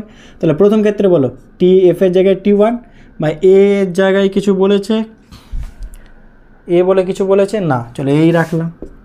আর এল এর জায়গায় কি প্রাথমিক লেন্থ ক্যাপিটাল এল, এটাই বের করতে বলছে, ডেল্টা এল কত L1 মাইনাস এল। সেকেন্ড কেসে বলো এফের জায়গায় T2, এ সেম এল সেম, এটা কত হবে বলো L2 মাইনাস এল। সমান কেন করলাম বুঝতে পারলে, যেহেতু একই ওয়্যার চেঞ্জ তো হয়নি, মেটেরিয়াল সেম আছে, ওয়াই সেম। বলো কী কী কেটে যাচ্ছে, এ কেটে যাবে, এল কেটে যাবে। চলো কর্নারে গুণ করি, তাহলে এটাকে এটার সাথে এটাকে এটার সাথে গুণ করে দাও। তাহলে যদি এটাকে গুণ করি, যে কোনো একটাকে করো, তাহলে এখানে কত হয়ে যাবে বলো, আমরা যেটা করব এটাকে করছি, দেখো T1 L2 minus T1 L সমান এটাকে এটা T2 L1 minus T2 L, এলটাকে এক পাশে নিয়ে এসো, এটাকে তাহলে দেখো এটা কত হয়ে যাবে T2 L minus T1 L সমান কত T2 L1 minus T1 L2, হ্যাঁ কিনা। এখান থেকে এল কমন না, তাহলে T2 মাইনাস T1 পড়ে থাকবে, তাহলে T2 মাইনাস T1টাকে নিচে পাঠিয়ে দাও, তাহলে T2 L1 minus T1 L2 by কত T2 মাইনাস T1, দেখো কোনটা আছে, অপশান সি। বুঝতে পারলাম। আচ্ছা পরের কোয়েশ্চেন দেখো মেটাচ্ছি, পরেরটা ট্রাই করি কি বলছে। নিজেরা পজ করে ট্রাই করি পরের কোয়েশ্চেনটা দেখে নাও। বলা হয়েছে the Young's modulus of steel is twice that of a brass, তার মানে ব্রাশের থেকে ডাবল ইয়াংস মডুলাস, তাহলে ব্রাশের ইয়াংস মডুলাস ওয়াই বি লিখলাম, যদি ওয়াই হয় তাহলে স্টিলের ইয়াংস মডুলাস 2y হবে। বুঝতে পারলাম কি পারলাম না, ব্রাশের থেকে twice that of a brass, তো ব্রাশের ওয়াই হলে স্টিলের এস দিয়ে বুঝলাম 2y হবে। এবার কি বলেছে, two wires of same length same বলেছে, length same, and area of cross section এরিয়াও সেম বলেছে, on of steel and another brass are suspended from the same roof. If we want the lower ends of the wire to be at the same level, then the weights added to the steel and brass wires must be in the ratio of option দেওয়া আছে। দেখো কোয়েশ্চেনটা কি বুঝতে পেরেছো আশা করছি। দুটো wire আছে, একটা স্টিলের আছে আর একটা কিসের আছে, ব্রাশের আছে। Okay clear. সেম লেন্থের বলেছে, লেন্থ সেম, এরিয়াও সেম, এটা যদি লেন্থ এল হয় এটাও এল, এটার এরিয়া এ, এটারও এরিয়া এ, ঠিক আছে। একটা স্টিল, একটা ব্রাশ। এবার কি বলছে শোনো, বলছে নিচের যে এন্ডটা আছে এই যে এটাকে বলছে ইকুয়াল করব। মানে কি বলছে দেখো, ভালো করে দেখো, if we want the lower ends of the wire to be at the same level, মানে কি ইনক্রিজটা কি হবে সেম, মানে কি ডেল্টা এলটাও সেম হবে। তাহলে বলছে এখানে কত ফোর্স দিতে হবে আর এখানে কত ফোর্স, এদের রেশিও চেয়েছে। এটাকে এফএস লিখে দিলাম, এটাকে কী লিখবো, এফ বি লিখে দিলাম। এখানে যে ফোর্সটা এখানে দেখো, বুঝতে পারলে কি পারলে না, same length same cross section area, lower এন্ডসটাকে সেম হাইটে রাখবো, মানে কি এর ইনক্রিজটা সেম করব। তাহলে কত করে ফোর্স দিতে হবে তার রেশিও চেয়েছে। তুমি বলো ওয়াই সমান কি, বলো F by A L by delta L, হ্যাঁ কি না?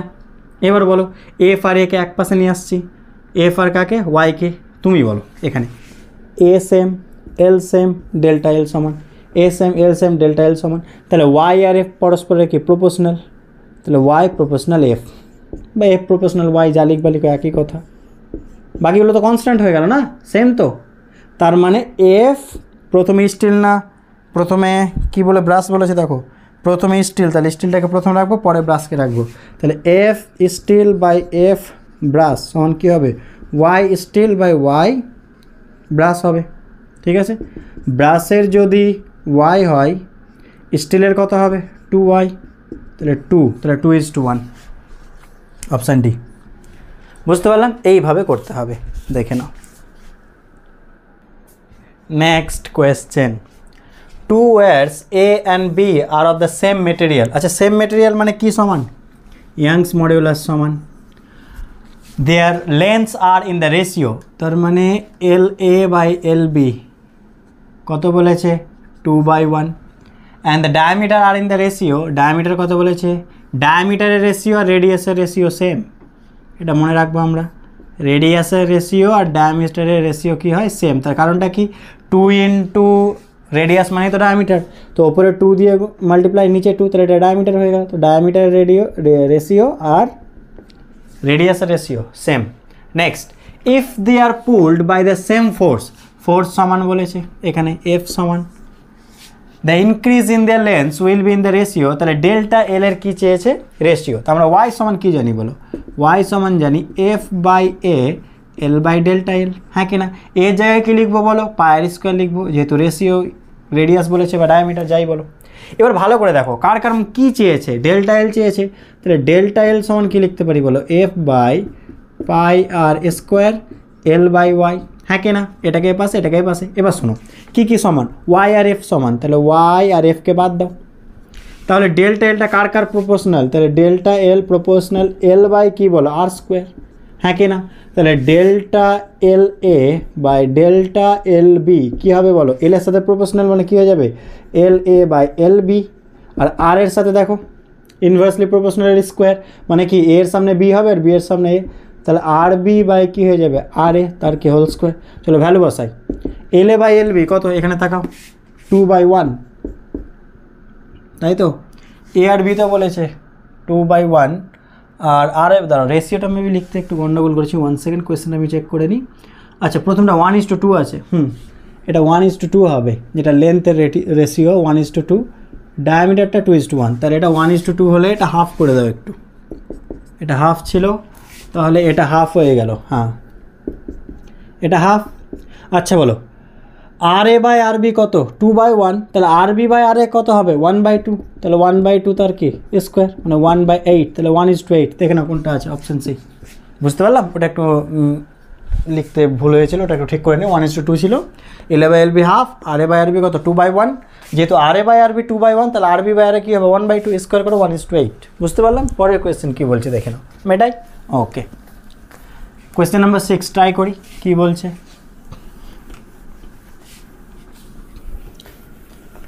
কোয়েশ্চেন নাম্বার 6 পড়ে দেখো, two wires are made of the same material, আবার সেম মেটেরিয়াল মানে কি সমান, ওয়াই সমান, অ্যান্ড হ্যাভ সেম ভলিউম। আচ্ছা, ভলিউম সমান, the first wire has cross sectional area A and second wire has cross sectional area 3A, তাহলে A1টাকে এ ধরলাম আর A2টা হচ্ছে 3A পরেরটা। ওকে, আর কি বলছে দেখো, if the length of the first wire is increased by delta L on the applying a force F, তাহলে first কেসে F force apply করা হয়েছে, how much force is needed to stretch the second wire by the same amount, আচ্ছা delta এলটাও same, তাহলে বলছে second কেসে force কত লাগবে, এটা হচ্ছে কোয়েশ্চেন। এখানে ভলিউম সেম বলেছে, আগে কী ফর্মুলা লিখি, y সমান কী বলো, F by A L by delta L. আচ্ছা ভলিউমের ফর্মুলা কি, একটা ওয়্যার মানে সবসময় আমরা সিলিন্ডার ভাববো, তাহলে এরিয়া এ লেন্থ এল, তাহলে ভলিউম মানে কী হওয়া উচিত, এরিয়া ইন্টু এল, হ্যাঁ কি না? আমাকে ভলিউম সেম বলেছে, তো এখানে ভলিউমের ফ্যাক্টর নিয়ে আসতে হবে, যেহেতু ভলিউমটা সেম বলেছে। আমার এ দেওয়া আছে কিন্তু এল সম্পর্কে কোনো আইডিয়া দেয়নি, তাহলে আমরা এলকে চেঞ্জ করবো, তাহলে এফ বাই, আমরা এটা করতে পারি, ভালো করে ভেবে দেখো তো, ওপরে এ ইন্টু এল করলাম, তাহলে নিচে আর একটা এ দিয়ে মাল্টিপ্লাই করতে হবে, যেহেতু ওপরে একটা এ এক্সট্রা নিয়েছি, তাহলে এ স্কোয়ার হয়ে যাবে, আর নিচে ডেল্টা এল। বুঝতে পারলাম কি পারলাম না বলো? আচ্ছা এ ইন্টু এল এটা কি, এটা ভলিউম, এফ ইন্টু ভি করে দিলাম, বাই কত, এ স্কোয়ার ইন্টু ডেল্টা এল হয়েছে। এবার তুমি বলো এফ সমান কি লিখতে পারি, কর্নারে গুণ করো, তাহলে এফ সমান কি লিখতে পারি, Y A square delta L, দেখো Y A square delta L by কত, ভি। এবার কী constant, Y constant, V constant, delta L, তাহলে এফ প্রপোর্শনাল কি এ স্কোয়ার। বুঝতে পারলে? আমি চাইলে এটাকে এখানে এল দিয়ে গুণ করতে পারতাম, ওপরে এল, কিন্তু ওপরে এল করে লাভ নেই, কারণ ভলিউম তো সেক্ষেত্রেও আসতো। আচ্ছা বলো এখানেও যদি এল দিয়ে মাল্টিপ্লাই করতাম, এখানেও এল, তাহলে ওপরে এল স্কোয়ার, এটা ভলিউম হয়ে যেত, কিন্তু এল সম্পর্কে আমার কোনো আইডিয়া নেই, তার জন্য এটাকে রাখতে হবে, তার জন্য ওপরেও এ নিচেও এ দিয়ে মাল্টিপ্লাই করলাম। তাহলে বলো F two by F one সমান কী হবে বলো, A two by A one তার হোল স্কোয়ার। এফ টু চেয়েছে, এফ ওয়ানটা এফ, এ টু আর এ ওয়ান কত বলো, এ ওয়ানটা এ টুটা 3a, স্কোয়ার করে দাও 9, তাহলে 9f, অপশান সি। বুঝতে পারলাম? পরের কোয়েশ্চেন কী বলছে দেখো, পরের কোয়েশ্চেন পজ করে ট্রাই করি, পরেরটা ট্রাই করে যাও কত আসবে।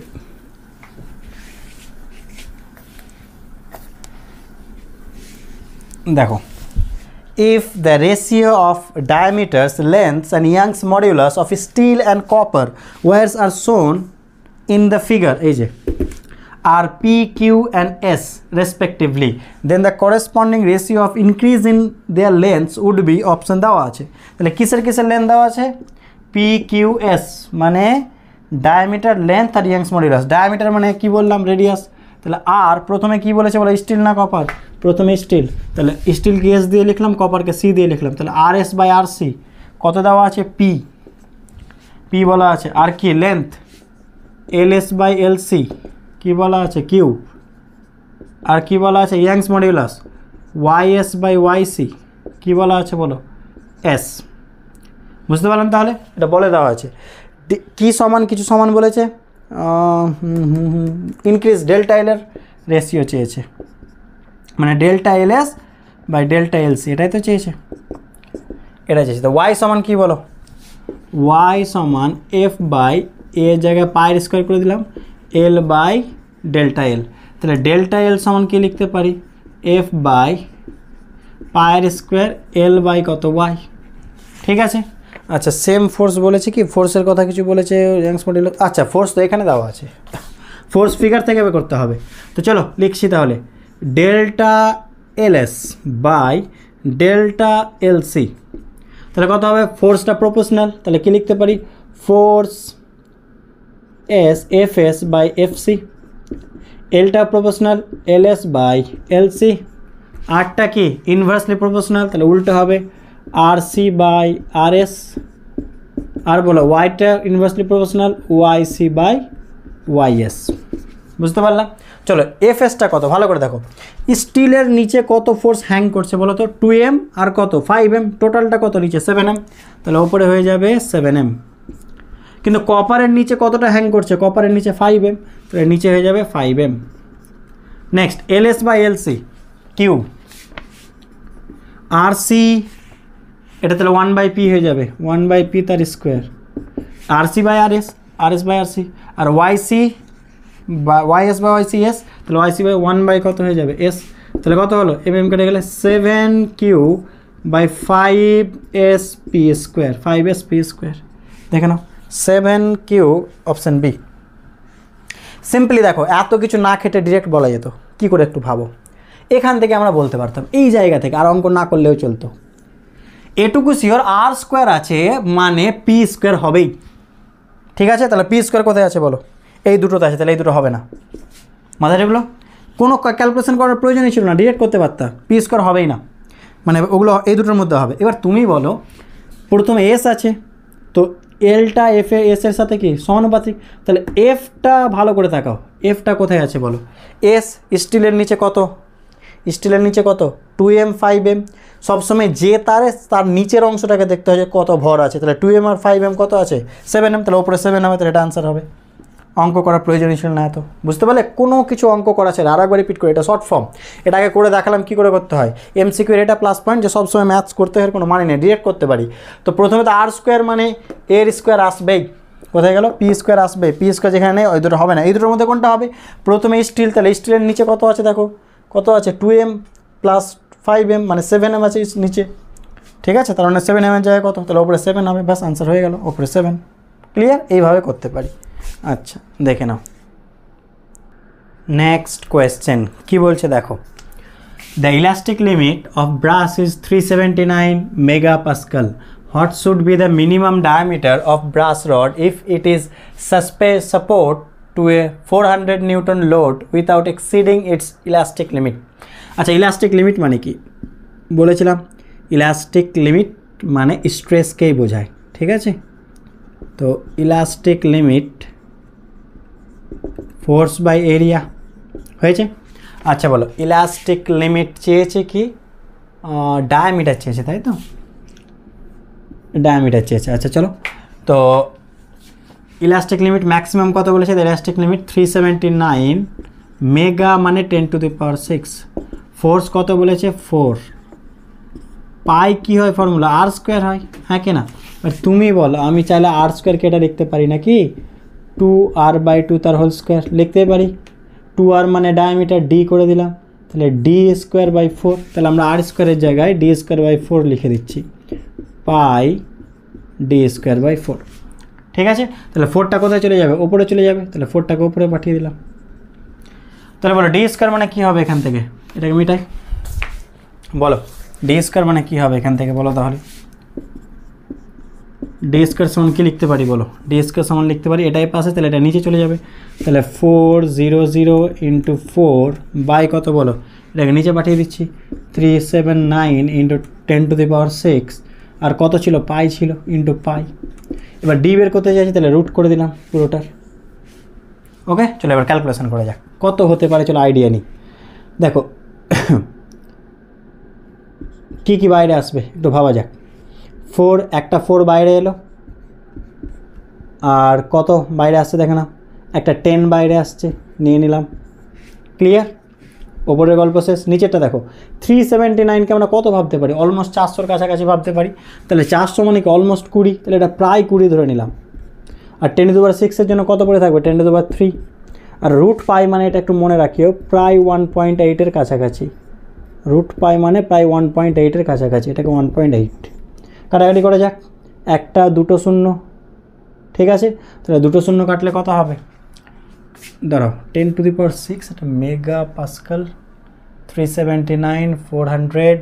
ওকে ঠিক আছে, চলো এবার যেটা আসবে উত্তর, সেটা কিসে আসবে বলো তো? উত্তরটা আসবে মিটারে। ক্লিয়ার? কিন্তু আনসার সব মিলিমিটারে।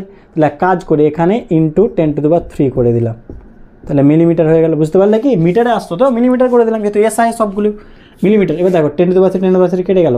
ক্লিয়ার? একটা জিরো কাটলো। 0.1 যদি ওপরে চলে যায়, 10 তুলে দিলাম, চলে 40 বাই কত হবে এটা বলো?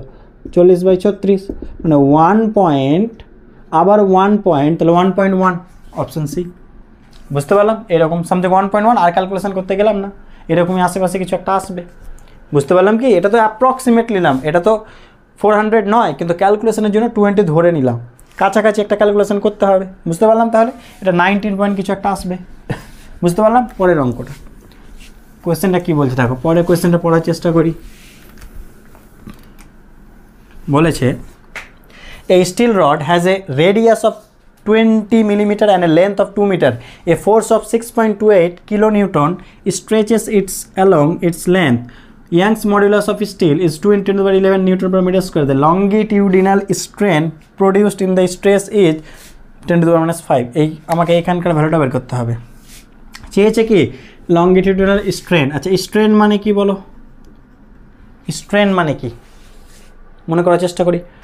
ওয়াই সমান কী ছিল, ইয়াংস মডিউলাস, ফোর্স বাই কী ছিল, স্ট্রেস বাই কী ছিল বলো, স্ট্রেন, অবশ্যই লংগিটিউডিনাল। তাহলে স্ট্রেন মানে কি আসছে বলো, লংগিটিউডিনাল স্ট্রেন মানে কি আসছে, স্ট্রেস বাই ওয়াই চলে আসছে, স্ট্রেস বাই ওয়াই, অবশ্যই লংগিটিউডিনাল, বারবার রিপিট করছি। তো স্ট্রেস মানে কি বলো, লংগিটিউডিনাল। এফ বাই এ, তাহলে এফ বাই এ নিচে চলে এলো আর ওয়াই থাকলো, হয়েছে। কী কী দেওয়া আছে বলো, আমাকে দেওয়া আছে ইয়াংস মডিউলাস দেওয়া আছে, মানে ওয়াইয়ের ভ্যালু দেওয়া আছে, ফোর্স দেওয়া আছে, বোধহয় ফোর্স দেখলাম কোথায়, 6.28 কিলো নিউটন, মানে 6.28 × 10⁻³ নিউটন। এরিয়া মানে কি পাই আর স্কোয়ার, তাহলে পাই রাখলাম। রেডিয়াস কত বলা আছে বলো, 20 মিলিমিটার, তো মিলিমিটার থেকে মিটার, 20 × 10⁻³ পাই r square into youngs modulus 2 × 10⁻11 কত হতে পারে, চলো ক্যালকুলেশন করা যাক। প্রথমত আগে 10⁻⁵কে রাখতে হবে, রাখা যাক, দেখে নাও। -6 আর +11, তাহলে 10⁻⁵, তাহলে এখানকার গল্প শেষ। তাহলে এটার আর এটার গল্প শেষ করে দিলাম, বুঝতে পারলাম। 11 -6, তাহলে +5 উপরে গেল -5। এবার কী পড়ে থাকলো বাকিটা দেখো, বাকিটা কী পড়ে থাকছে, পাই মানে 3.14, পাই মানে কত বলো 3.14, এটাকে কাটলে কত হয়ে যাবে, 2 দিয়ে কেটে যাবে, বুঝতে পারলাম।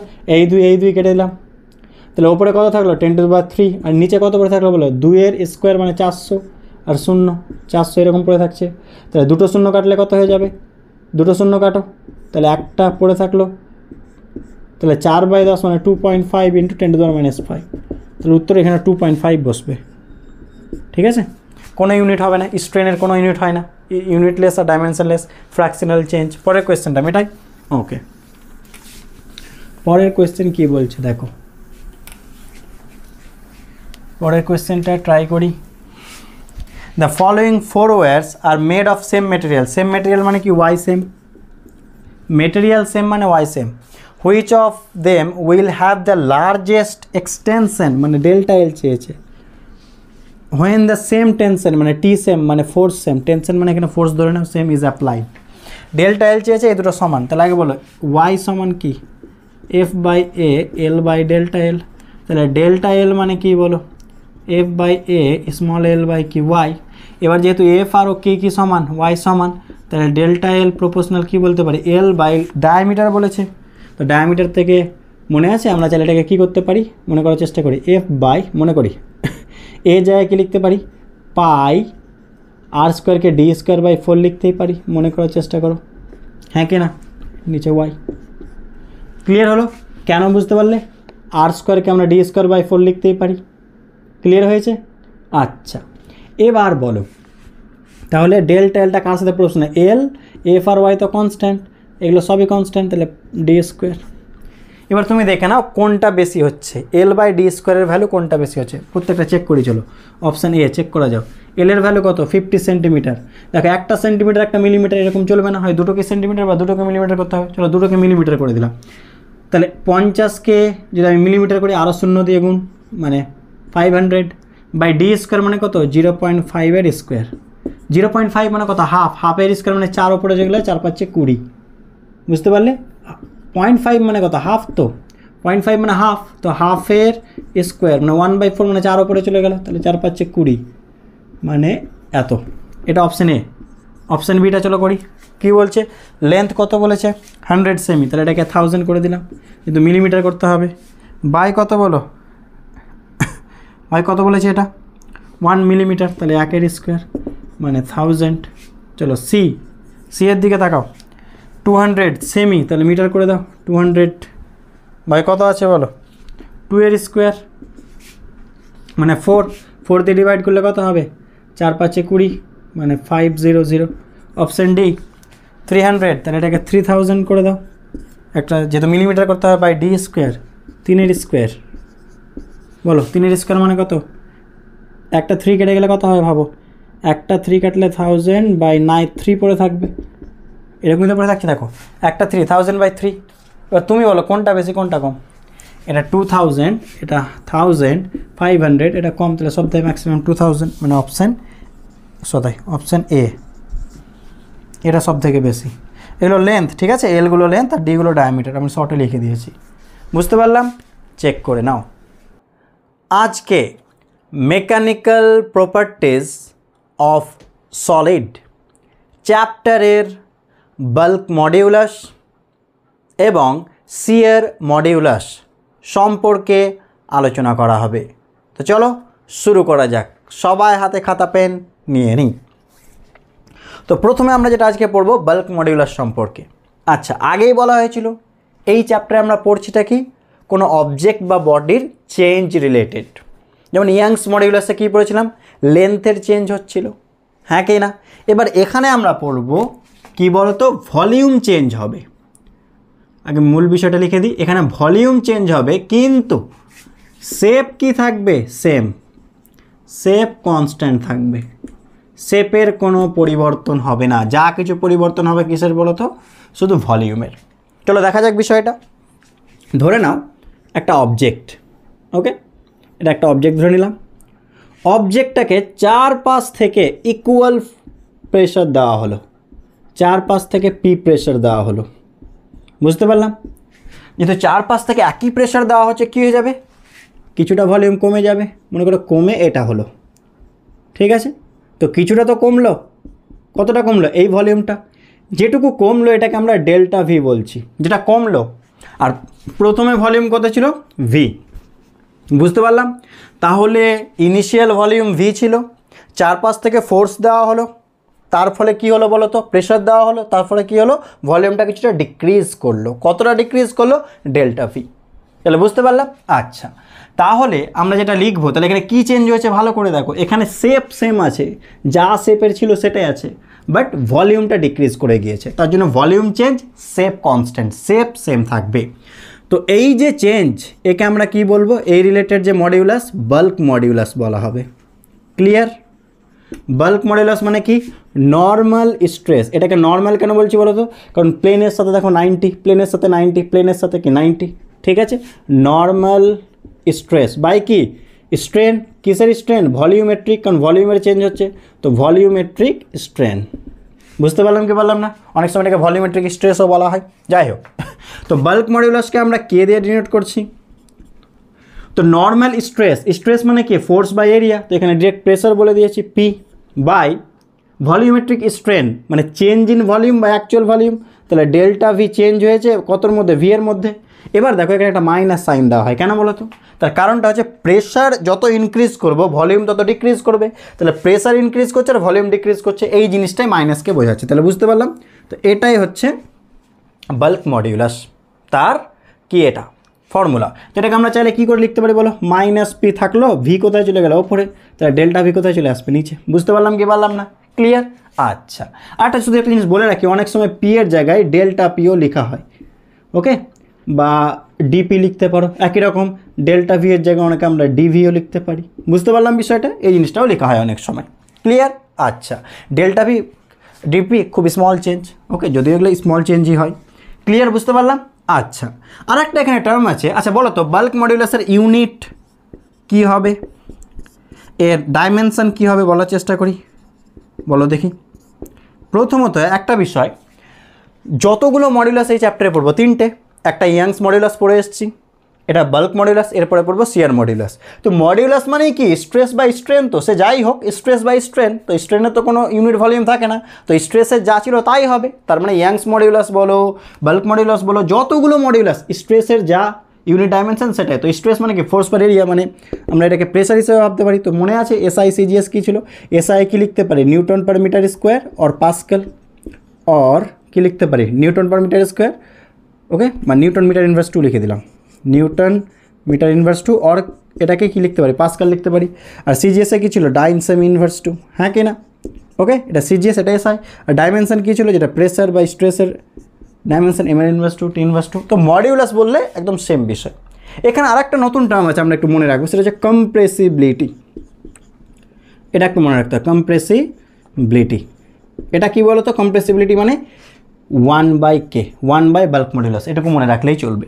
তো এটাকে তুমি মনে করো লিখবো, তাহলে কী লিখতে পারি, তাহলে ডেল্টা ভি/ভি ওপরে চলে যাবে, হ্যাঁ কি না, মানে এটা উল্টে দাও, তাহলে ডেল্টা ভি ওপরে চলে গেল আর পিভি নিচে চলে গেলো, এইভাবেও লিখতে পারো, এখান থেকেও লিখতে পারো। তো এটা মনে রাখবা যে কম্প্রেসিবিলিটি 1/k। তাহলে বলো তো কম্প্রেসিবিলিটির ইউনিট আর ডাইমেনশন কী হবে ভেবে দেখো, ইউনিট ডাইমেনশন। তো এই ইউনিট ডাইমেনশনটা একটু মনে রাখিও, কী হবে বলো, কে এর ইনভার্স, তাহলে কে এর কি ছিল নিউটন মিটার ইনভার্স 2, তাহলে কী হবে নিউটন ইনভার্স মিটার স্কোয়ার হয়ে যাবে, যেহেতু ইনভার্স, হ্যাঁ কি না, পাস্কাল ইনভার্স বা এটাকে কী লিখতে পারি পাস্কাল ইনভার্স, বুঝতে পারলাম। নেক্সট একই রকম এসআই কী হয়ে যাবে সিজিএসএ ডাইন ইনভার্স সেমি স্কোয়ার, ঠিক আছে, এটা লিখতে পারি। আর ডাইমেনশন কী হবে, এটাকে ইনভার্স করে দাও, তাহলে এম ইনভার্স হয়ে যাবে, এল হয়ে যাবে, আর টি কী হয়ে যাবে স্কোয়ার, বুঝতে পারলাম কি পারলাম না। তো এইভাবে আমরা করতে পারি। আচ্ছা বলো তো বাল্ক মডিউলাস কার প্রপার্টি, গ্যাস সলিড আর লিকুইডের মধ্যে একটু ভেবে দেখো কার প্রপার্টি হবে, দেখে নাও ভলিউমের চেঞ্জ, তো ভলিউম কার আছে, তিনটেরই আছে, গ্যাস সলিড লিকুইড, তাহলে bulk modulus gas solid liquid এই তিনটেরই প্রপার্টি, বুঝতে পারলাম। আচ্ছা আর একটা কোয়েশ্চেন এক্সট্রা একটু বলে রাখছি, বাল্ক মডিউলাস কার ক্ষেত্রে বেশি হয় কার ক্ষেত্রে কম হয়, চলো একটু বলে দেখো, ভেবে দেখো। মানে গ্যাসের ক্ষেত্রে আমি না দুটো প্রান্তটা নিচ্ছি, গ্যাস আর সলিডটা নিচ্ছি, লিকুইডটা তো মাঝামাঝি আছে, গ্যাস আর সলিডের ক্ষেত্রে কোথায় বেশি কোথায় কম হবে ভেবে দেখো তো, একটু ভাবো। কে এর ভ্যালু গ্যাসের ক্ষেত্রে বেশি হবে না সলিডের ক্ষেত্রে বেশি হবে না কেমন হবে একটু ভেবে দেখো, একটু ভাবো। চলো আমি এইভাবে লিখে দিচ্ছি কার ক্ষেত্রে বেশি হবে বলো, চলো দেখা যাক। কে মানে কি PV/ΔV, ডেল্টা ভিটা কি চেঞ্জ কিসের ভলিউমের, তো কার ক্ষেত্রে আমরা সহজেই ভলিউমকে চেঞ্জ করতে পারবো, গ্যাসকে না সলিডকে ভেবে দেখো। সলিড তো কি কেমন বডি বলো, রিজিড বডি, একে পরিবর্তন করা খুব কঠিন হয়ে যায়, হ্যাঁ কি না, তো চেঞ্জটা খুবই কম হয়, তাহলে সলিডের ক্ষেত্রে ডেল্টা ভি খুবই কম, মানে কে অনেক বেশি, তাহলে সলিডের ক্ষেত্রে কে সলিড এটা মনে রাখবা গ্রেটার দেন কি কে গ্যাস, এটা মনে রাখবো। তো গ্যাসের ক্ষেত্রে যে কে এর ভ্যালুটাই সরি দেখে নাও, গ্যাসের ক্ষেত্রে যে কে এর ভ্যালুটা হয় সেটা কি কম হয়, আর সলিডের ক্ষেত্রে কে এর ভ্যালু কী হয় খুব বেশি হয়, এটা মনে রাখবো। এটা লো হয় গ্যাসের ক্ষেত্রে আর সলিডের ক্ষেত্রে হাই হয়, এটা একটু মনে রাখবো। তাহলে বলো তো কম্প্রেসিবিলিটি কী হবে, উল্টে যাবে 1/k, তো তাহলে কম্প্রেসিবিলিটির ক্ষেত্রে সলিডটা কমে যাবে আর গ্যাসটা বেড়ে যাবে, বুঝতে পারলাম। তো এইভাবে আমরা বলতে পারি। এবার আমরা ডিরেক্ট নিউমেরিক্যালসে চলে আসছি এই ফর্মুলা দিয়ে, বেশিরভাগ কোয়েশ্চেন এটা দিয়ে হয়ে যাবে। তো চলো করা যাক তাহলে। এবার নিউমেরিক্যালসে চলে এলাম, দেখো কি বলছে, the bulk modulus of a liquid is 3 × 10 Newton meter inverse 2, the pressure required to reduce the volume of liquid by 2% is option দেওয়া আছে। তো আমরা কি জানি k ইকুয়ালস ফর্মুলা কি -p/k ডেল্টা v/v, ওকে, তো এখানে আমরা মাইনাসটা লিখছি না, শুধু ম্যাগনিটিউডটা বের করবো। তাহলে p সমান কী হবে বলো, প্রেসার চেয়েছে, তাহলে p সমান k ইন্টু কী হবে ডেল্টা v/v, কে এর ভ্যালু কত বাল্ক মডিউলাস 3 × 10⁻10, 2% মানে কত 2%, মানে ডিক্রিজ হয়েছে 2 কতর মধ্যে 100, তাহলে 2 ডিক্রিজ হয়েছে কতর মধ্যে 100, অ্যাকচুয়াল 100, বুঝতে পারলাম। তাহলে 6 ইন্টু কত হয়ে যাবে বলে 10⁸, অপশান সি, বুঝতে পারলাম। 2% মানে চেঞ্জ টু কতর মধ্যে 100-এর মধ্যে।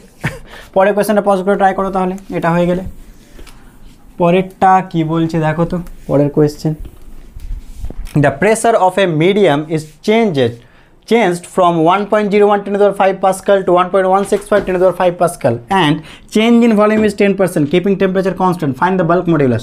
তো বলো k ইকুয়ালস কী করলাম আমরা, মাইনাস দিচ্ছি না, শুধু খালি ভ্যালুটা বের করার জন্য, ডেল্টা v/k ভি, হ্যাঁ কি না। তো আমরা এটাকে কী লিখতে পারি, প্রেশার কত, প্রেসার বলেছিলাম না যে ডেল্টা পিও লেখা হয়, তো এখানে চেঞ্জটা ধরতে হবে, তাহলে 1.01 10⁵ থেকে 1.165, তাহলে কাজ করি পিটাকে আমরা এখানে লিখছি, এটা পিটাকে আমরা ডেল্টা পি ভাববো, এখানে 1.165 10⁵ দূরতেই আছে, -1.01 ইন্টু কত 10⁵ করে দিলাম, হয়েছে। তাহলে কত আসবে এটা বলো তো, 165 থেকে এটা বাদ দিলে কত আসছে, যদি 0.1 রেখে দিই তো 5 6 তাই তো নাকি, আচ্ছা এটা 1.01 তাই তো, 5 কত আসবে 0.115 ইন্টু 10⁵ সামথিং এরকম কিছু একটা আসবে, তাহলে 0.155 10⁵ বাই ডেল্টা v/v 10% मतलब 10/100 10%, ওকে 0 0, তাহলে 10 ওপরে চলে গেলে কত হবে 1.55 10⁵ এরকম কোনো অপশান আছে? ও আচ্ছা, এটা শুধু আনসার বের করতে বলেছিল, তাহলে এটাই হবে। এত কি পাস্কাল লিখে দাও। কে পরের কোয়েশ্চেন, বুঝতে পারলাম পরের কোয়েশ্চেন কী বলছে দেখো, পজ করে ট্রাই করি।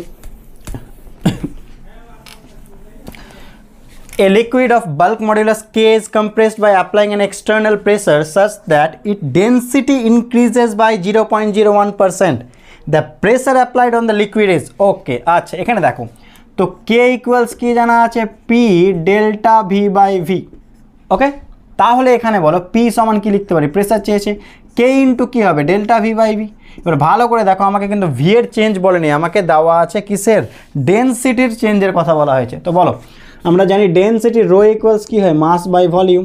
তো আমরা চাইলে এটাকে তো মাস ইন্টু ভলিউম ইনভার্স লিখতে পারি। দেখো আমি একটা অবজেক্টকে যদি কম্প্রেস করি, মাস তো চেঞ্জ হচ্ছে না, মাস সেম থাকছে, ভলিউম ডিক্রিজ করে যাচ্ছে আর ডেনসিটি কী হয়ে যাচ্ছে, ইনক্রিজ করে যাচ্ছে। তো এটাকে আমি বোঝানোর জন্য আমি ডেরিভেশন করে দেখাচ্ছি। তো আমি এখানে ডি রো লিখে দিলাম, বা তুমি ডেল রো লিখতে পারো, একই জিনিস। ডি রো লিখলে কী হয় বলো তো, এম থাকলো, ইনভার্স সামনে এলো, ভি ইনভার্স কত হয়ে যাবে -2 ডিভি, ডেরিভেটিভ যেটা হয়, বুঝতে পারলাম তো। এম থাকলো, -1 পাশে আর -2 হয়ে গেল আর ডিভি, তাহলে আমাকে ডি রো বাই রো বের করতে হবে। তুমি এখানে ডিভিকে ডি লিখতে পারো, কোনো বিষয় না, ডি লিখো ডেল লিখো একই জিনিস করে দিলাম। তাহলে ডি কত, -V inverse 2 DV by rho এর ভ্যালু কত, এম ভি ইনভার্স, তাহলে কত হয় বলো, এম কেটে গেলো, ভি ইনভার্স মানে ভি ইনভার্সই থাকলো, তাহলে ডিভি বাই ভি মাইনাস। বুঝতে পারলাম, যদি এখানে মাইনাসটা দাও, কেন বোঝানোর জন্য জাস্ট বলছি, যদি এখানে মাইনাসটা দাও তাহলে কে মাইনাস থাকলো, হ্যাঁ কি না, দেখো এক লাইনে করে দিচ্ছি, ডিভি বাই ভি কী পেলাম, ডিভি বাই ভি কী লিখতে পারি তাহলে বলো, ডিভি বাই ভি মাইনাস কী লিখতে পারি, ডি রো বাই রো, হ্যাঁ কি না। তো মাইনাস মাইনাসে কী হয়ে যাবে বলো, মাইনাস মাইনাসে প্লাস, তাহলে কে ইন্টু কত হয়ে যাবে, ডি রো বাই রো। এটা জাস্ট দেখিয়ে দিলাম যে কী করে আসছে। এবার বলো কে এর ভ্যালু কত, বাল্ক মডিউলাস তো কেই বলেছে, ডি রো বাই রো কত 0.01% মানে 0.01/100, মানে পয়েন্ট আর নিচে চলে গেলে কে বাই 10,000। দেখে নাও অপশান এ। বুঝতে পারলাম কী করে করলাম, ওরা ডেরিভেটিভ করলাম। ওকে, নেক্সট কোয়েশ্চেন দেখে নাও, পরেরটা ট্রাই করো কি বলছে, পরের কোয়েশ্চেনটা পজ করে ট্রাই করে কি বলা হচ্ছে দেখে নাও। এখানে বলছে the bulk modulus of a spherical object is B if it is subjected to uniform pressure P the fractional decrease in radius is. আচ্ছা, রেডিয়াসের চেঞ্জ চেয়েছে, তো বাল্ক মডিউলাসের আগে ফর্মুলা লিখি, কে সমান কী ছিল, -p by del V by V, হ্যাঁ কি না। এখানে চেয়েছেটা কি, ডিক্রিজ ইন, আচ্ছা তাহলে ডেল ভি বাই ভি কী হবে বলো, -p বাই কী হয়ে যাবে কে, বুঝতে পারলাম। আচ্ছা এবার একটা বিষয় বলো, ভি সমান কি, এটাকে আবার সে একই রকম 4/3 4πr³, যেহেতু রেডিয়াসের চেয়েছে 4/3 πr³, আমি এটাকে ডিরেক্ট এক লাইনে করতে পারি, তবু বোঝানোর জন্য আমি ভেঙে করছি, ঠিক আছে। তাহলে এটাকে যদি ডিভি করি কত হয় বলো, 4/3 থাকলো, এটা 4/3 পাই থেকে গেল, 4/3 পাই মানে এটা কত হয়ে যাবে 3r² dr। বুঝতে পারলাম কি পারলাম না, তাহলে বলো তো ডিভি বাই ভি করলে কত আসবে, ডিভি বাই ভি, ডিভি মানে কত 4/3 পাই 3r² dr, আর ভি মানে কত বলো 4/3 πr³। ওকে, πr³, তাহলে ক্যালকুলেশন করো তো কত আসবে, তাহলে 4/3 পাই 4/3 পাই কেটে গেল, r³ r² কেটে গেল, তাহলে নিচে r, তাহলে 3dr/r পেলাম, হ্যাঁ কি না। তাহলে ডিভির জায়গায় কি লিখতে পারি, 3dr/r, অবশ্য একটা কী আসবে দেখো তো, হ্যাঁ 3dr/r, তাহলে 3dr/r সমান কত, -p বাই কে, ঠিক আছে। তাহলে dr/r সমান কত হবে, p/3k, এখানে কে এর জায়গায় কী বলেছে, বাল্ক মডিউলাসটাকে বি বলেছে, তাহলে p/3b, অবশ্য একটা মাইনাস হবে কিন্তু আমার মাইনাস প্রয়োজন নেই, শুধু ম্যাগনিটিউডটা লিখলেই হবে, তাহলে p/3b অপশান ডি। বুঝতে পারলাম, শুধু ম্যাগনিটিউডটা লিখলেই হবে। পরের কোয়েশ্চেন দেখো, মাইনাসটা তো শুধু চেঞ্জকে বোঝাচ্ছে যে বাড়লে কমছে, আর কিছু না। The normal density of a material is rho and its bulk modulus is k. The magnitude of increase in density of material when a pressure P is applied uniformly on all sides will be option দেওয়া আছে। চলো try করি, কী চেয়েছে ভালো করে দেখো, change in density মানে D rho চেয়েছে, তো আমরা এক্ষুনি কী জানি, কে সমান কী বলো আগে, -p বাই কি ডেল ভি বাই ভি, এখানে মাইনাসটা লিখছি না বারবার, ওকে ডিলিট করে দিলাম। এবার বলো কী চেয়েছে, আচ্ছা ডেল ভি বাই ভি সমান কী লিখতে পারি, p/k, এস অন্য। এবার বলো তো ডেল ভি বাই ভি বা ডিভি বাই ভি যাই বলো, আমরা এক্ষুনি বললাম ডি রো বাই রো, হ্যাঁ কি না, ডি রো বাই রো, তো তোমরা এখানে ডেল রো লিখতে পারো। আগে বললাম ডি ডেল নিয়ে কনফিউজ হওয়ার কোনো বিষয় নেই। যেমন ডেরিভেটিভ করো, ডেল দিয়েও সিম্পলি ডেরিভেটিভ করতে পারো, একই জিনিস। আগে আমি বলে রাখছি বিষয়টা, ওটা কনফিউজ করবে না, ঠিক আছে? ডি লিখো ডেল লিখো একই জিনিস।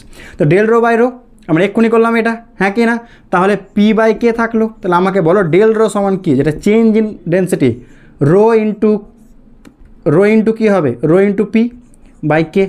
তাহলে rho into P by K কোনটা আছে, অপশানে। বুঝতে পারলাম? তো এইভাবে করবা, ওকে? আচ্ছা, পরের অঙ্কে চলে আসছে, আগে দেখে নাও এটা। নেক্সট কোয়েশ্চেন কি বলছে, a solid sphere of radius R made of a soft material of bulk modulus K is surrounded by a liquid in a cylindrical container. A massless piston হবে, এটা অফ থাকলে, a massless piston of area A floats on the surface of the liquid covering entire cross section of cylindrical container. When a mass m is placed on the surface of the piston to compress the liquid, the fractional decrement in the radius of the sphere dr by r is option দেওয়া আছে। মানে কি, একটা cylindrical container আছে, ঠিক আছে, liquid আছে, এই লিকুইডের ওপরে কি বলা হয়েছে, একটা পিস্টন রেখে দেওয়া হলো, কেমন ক্রস সেকশনের, সেম, এর সেম, ঠিক আছে? এর ওপরে একটা মাস এম মাস রেখে দেওয়া হয়েছে, দেখো এম মাস। তো এটা কী করবে, নিচে কম্প্রেস করবে। বুঝতে পারলাম? সিলিন্ডার পুরো, এটা লিকুইডটাকে একটা পিস্টন দিয়ে ঢেকে দিলাম। পিস্টন মানে কি, স্লাইড করতে পারে এমন কোনো, কি বলতে পারো, একটা মেটেরিয়াল, মানে কি বল এটাকে, হ্যাঁ লোহার তৈরি এরকম ভাবতে পারো, যে আয়রনের তৈরি ঢাকনা টাইপস ভাবতে পারো, স্লাইডিং ঢাকনা, সব থেকে বাংলা ভাষায় বুঝতে চাইলে স্লাইড করতে পারে ওপর নিচে, ঠিক আছে? এভাবে বুঝলে চলবে। আচ্ছা, তো এর ওপরে একটা মাস এম রেখে দেওয়া হয়েছে, তাহলে এ কম্প্রেস করবে, তো এটাই চেয়েছে ডিআর বাই আর, চেঞ্জটা চেয়েছে কত হবে, something the fractional decrement in the radius of the sphere, okay? এটা চেয়েছে। বলগুলো কি, সারাউন্ডেড বাই লিকুইড, ওকে। আচ্ছা, এখানে একটা এটা চেয়েছে, এর ভেতরে কি আছে দেখো, a solid sphere of radius R made of a soft material of bulk modulus K is surrounded by a liquid দ্বারা সারাউন্ডেড আছে, কন্টেইনার, সিলিন্ড্রিক্যাল কন্টেইনারে আছে। A massless piston of area a piston যার এরিয়া এ, মানে এর সাথে floats on the surface of the liquid covering entire cross section, পুরো cross সেকশনকে কমপ্লিট করেছে, ঠিক আছে? অফ cylinder, when a mass m is placed on the surface of the piston, compress the লিকুইডকে কম্প্রেস করবে, তাহলে এর কি চেঞ্জেস আসবে, বুঝতে পারলাম? আচ্ছা, বলো মডুলাস অফ, আমরা এক্ষুনি বললাম বাল্ক মডুলাস কে সমান কি, বলো minus P by delta V by V, okay? তাহলে ডেল্টা ভি বাই ভি কী হবে বলো, মাইনাস পি বাই কে, না মাইনাস নাও লিখতে পারো, সিম্পলি পি বাই কে। এবার একটা বিষয় বলো, আমরা এক্ষুনি পড়লাম ভি, যদি আমি এটার প্রুফ করাবো না, যেহেতু এক্ষুনি পাতা উল্টে একটু দেখে নাও, তাহলে ডিবি বাই ভি বা ডেল্টা ভি বাই ভি যা লিখবে লিখো, এটা কত পেয়েছিলাম, আচ্ছা ডি লিখি কারণ ডি আর আছে, ডিবি বাই ভি, এটাকে ডি করে দিচ্ছি, ওকে? তো ডিবি বাই ভি কি আমরা এরকম পেয়েছিলাম না, 3dr বাই আর, ভালো করে ভেবে দেখো, 3dr বাই আর, হ্যাঁ কি না? এক্ষুনি করলাম, ম্যাথসটা দেখে নাও, যে ডিবি বাই ভি সমান কী পেয়েছিলাম, 3dr বাই আর, মনে করার চেষ্টা করো। তাহলে আমরা এখানে কী লিখতে পারি, 3dr বাই আর, অবশ্যই মাইনাস পেয়েছিলাম, মাইনাস মাইনাসে প্লাস হয়েছিলাম, মাইনাসটা লিখতে যাচ্ছি না, ঠিক আছে? তাহলে কত হয়ে যাবে বলো তো, তাহলে পি বাই কি, কে হয়ে যাবে, হ্যাঁ কি না? পি মানে কি, স্ট্রেস, মানে কি ফোর্স পার এরিয়া, তো ফোর্স কত, এম ভরের মাস, তাহলে নিচে কত, এম জি বাই এরিয়া কত, এ বাই কে। বুঝতে পারলাম? তাহলে ডিআর বাই আর সমান কত হবে বলো, ডিআর বাই আর ইকুয়ালস কত হবে বলো, এম জি নিচে এ ইন্টু কে, আর 3 নিচে চলে এলো। বুঝতে পারলাম কি বললাম না? এর পরের লাইনটা কোথায় লিখবো, আচ্ছা এই পাশে লিখে দিচ্ছি, এর পরের লাইনটা এখানে দেখো কি লিখছি, হয়েছে দেখো। তাহলে ডিআর বাই আর সমান আমরা কি লিখতে পারি বলো, এম জি ওপরে, এ নিচে চলে এলো, কে নিচে চলে এলো, আর 3 নিচে চলে গেল। তাহলে এটা হবে অপশান, দেখে না কোথায় আছে, অপশান ডি। বুঝতে পারলাম কি পারলাম না আগে বলো, ক্লিয়ার হয়েছে? তো আমরা এইভাবে করতে পারি, পরিষ্কার, কোনো সমস্যা? দেখে নাও, হয়েছে দেখে নাও, এটা তো আমরা এক্ষুনি বললাম, তো ডিআর বাই আর মানে 3টা নিচে চলে আসবে, ওকে? না কিছু উল্টো করলাম, না ঠিক আছে, নিচে চলে আসবে, ব্যাস ক্লিয়ার। আচ্ছা, পরের কোয়েশ্চেনটা দেখো কি বলছে, পরেরটা নিজেরা পজ করে ট্রাই করি তো, কি বলা হচ্ছে পরের কোয়েশ্চেনটা, নিজেরা পজ করে একটু ট্রাই করি কি বলছে। The approximate depth of an ocean is 2700 meter. The compressibility of water is 4.5 10 to the power minus 11, 4 10 to the minus 11 Pascal inverse, and the density of the water is 10 to the power 3 kilogram per meter cube. What fractional compression water will be obtained at the bottom of the ocean? Option দেওয়া আছে, কি করে করব বলো বলো। K সমান কি, K মানে কি বাল্ক মডিউলাস, K সমান কি হয় বলো, P by delta V by V, minus আর দিচ্ছি না। তাহলে আমাকে ডেল্টা ভি বাই ভি চেয়েছে, যে কতটা কম্প্রেশন করছে, ফ্র্যাকশন দেখো কোথায় বলেছে, দ্য ফ্র্যাকশনাল কম্প্রেশন, কতটা কম্প্রেস হয়েছে সেটাই চেয়েছে। তাহলে কি হবে বলো, পি বাই কে হবে, হ্যাঁ কি না। এবার একটা বিষয় বলো, কম্প্রেসিবিলিটি মানে কি মনে করার চেষ্টা করি। কম্প্রেসিবিলিটি এক্ষুনি করলাম, ঠিক আছে। কম্প্রেসিবিলিটি মানেটা কি, 1/k, হ্যাঁ কি না, তাই তো। তো 1/k আমাকে কত বলা আছে, তাহলে দেখো কম্প্রেসিবিলিটি বলে দেওয়া হয়েছে। কম্প্রেসিবিলিটি কোথায় গেল, এখানে তো লিখেছিল, হ্যাঁ। তাহলে 1/k, তাহলে কি পি, এটাকে আমরা 1/k ইন্টু পি এরকম তো ভাবতে পারি। এটাকে আমরা কী ভাবতে পারি, 1/k ইন্টু পি তো ভাবতে পারি। তো 1/k এর জায়গায় কত বলা আছে বলো, 45.4 10 to the power minus 11 লিখে দিলাম, ইন্টু পি মানে কি মনে করার চেষ্টা করো। পি আমরা পড়েছি এইচ রো জি, এটা ফ্লুইড মেকানিক্স হয়। এইচ আমরা ক্লাস 11তেও পড়েছি, যে ডি এইচ ডেপথে প্রেশার কত হয় লিকুইডের জন্য, এইচ রো জি। তাহলে এইচের জায়গায় ডেপথ কত, 2700। রো ডেন্সিটি কত ওয়াটারের, 10 to the power 3। গ্র্যাভিটেশনাল, আচ্ছা এখানে 10 ধরতে বলে দিয়েছিল, জি এর ভ্যালু এখানে 10 বলা হয়েছিল, আমার এখানে লেখা হয়নি, জি এর ভ্যালু 10। ওকে, তাহলে কত হবে বলো, কত হবে ভালো করে ভেবে দেখো। 1 2 3 4 5, 1 2 3 কত হলো বলো, 5 আর একটা কত 6। তাহলে 6 যদি বাদ যায় কত পড়ে থাকলো, 10 to the power minus 5 পড়ে থাকছে। তাহলে কত পড়ে থাকছে এখানে, 45.4 ইন্টু 27। কিন্তু আমার অপশানে সবগুলোতে 10 to the power minus 2 আছে। তাহলে 10 to the power minus যদি 2 আনতে চাই, ভালো করে ভেবে দেখো কী করবো। 10 to the power যদি minus 2 আনতে চাই, তাহলে 3টে 10 to the power কে পাশে নিয়ে আসতে হবে। তার মানে আমি এখানে দেখো লিখছি, এটা করতে পারি কি, একটু ভেবে দেখো। তাহলে আমরা চাইলে এটাকে কত করতে পারি বলো তো, 0.454 ইন্টু 2.7 করতেই পারি, সমান কত, তাহলে 10 to the minus 2 চলে আসবে। 3টে ঘর এই পাশে নিয়ে এলাম, এটা 2 ঘর, এটাকে 1 ঘর নিয়ে এলাম, ঠিক আছে। কেন নিলাম এবার শোনো। এবার এটাকে মাল্টিপ্লাই করা যাক, 10 to the power minus 2 থাকলো। এবার এটাকে মাল্টিপ্লাই করে যেটা পাবে সেটাই। তবে একটা আইডিয়া নিচ্ছি, 0.45 আর 2.7কে মাল্টিপ্লাই করা যাক, করে দেখো কী আসবে। 27কে 3 ধরে নিলাম, আর 0.45কে 4, কারণ এটা একটু বেশি এটা একটু কম ধরলাম। তো 3 ইন্টু 4 কত, 12 হয়। তাহলে 1.2 এর আশেপাশে। এটুকু বলবো, একটু ক্যালকুলেশনটা একটু করে নেবে, সব থেকে বেস্ট। বুঝতে পারলাম তাহলে। আচ্ছা, নেক্সট যেটা আমরা পড়বো এবার, নেক্সট যে মডিউলাসটা আমরা পড়বো, এটা লিখে নাও। আচ্ছা দেখো, নেক্সট মডিউলাসে আমরা চলে আসছি, চেঞ্জ ইন শেপ হবে। এবার এখানে শেপের চেঞ্জ হবে, চেঞ্জ ইন শেপ, ঠিক আছে। কিন্তু কি চেঞ্জ হবে না, ভলিউম আনচেঞ্জ থাকবে, ভলিউম কনস্ট্যান্ট থাকবে। মনে রাখে এটা অপোজিট, আগে যেটা বললাম বাল্ক মডিউলাসে তার অপোজিট বলতে পারো, ঠিক আছে। শেপের চেঞ্জ হবে কিন্তু ভলিউমের কোনো চেঞ্জ হবে না, কনস্ট্যান্ট। এবার ভালো করে একটু ভেবে দেখো, আগে 3D আঁকি, তারপর আমি 2Dতে বোঝাচ্ছি জিনিসটাকে। মনে করো এইরকম একটা, সাপোজ ধরে নাও, ঠিক আছে, এরকম কিছু আছে, ওকে। আমি যদি ওপরে একটা এইরকম ট্যানজেন্সিয়াল ফোর্স দিই, এটা এরিয়া এ ধরে নাও, এই সারফেসের এরিয়া এ ফোর্স দিলাম, তাহলে কি একটু স্লাইড করে যাবে, তাহলে এইরকম একটা কিছু ঘটবে, হ্যাঁ কি না। এ স্লাইড করে একটু এ পাশে চলে যাবে, বুঝতে পারছো কি পারছো না কি বলতে চাইছি। তাহলে এইরকম ছিল, একটু স্লাইড হয়ে গেল। তো স্লাইড হয়ে গেলে ভলিউম চেঞ্জ হলো না, কিন্তু শেপটা চেঞ্জ হয়ে গেল। বুঝতে পারলাম। তাহলে আমি এটাকে 2Dতে আঁকছি, দেখো আমি শুধু এই ফেসটাকে আঁকছি, এই যে এই ফেসটাকে আঁকছি, ওকে।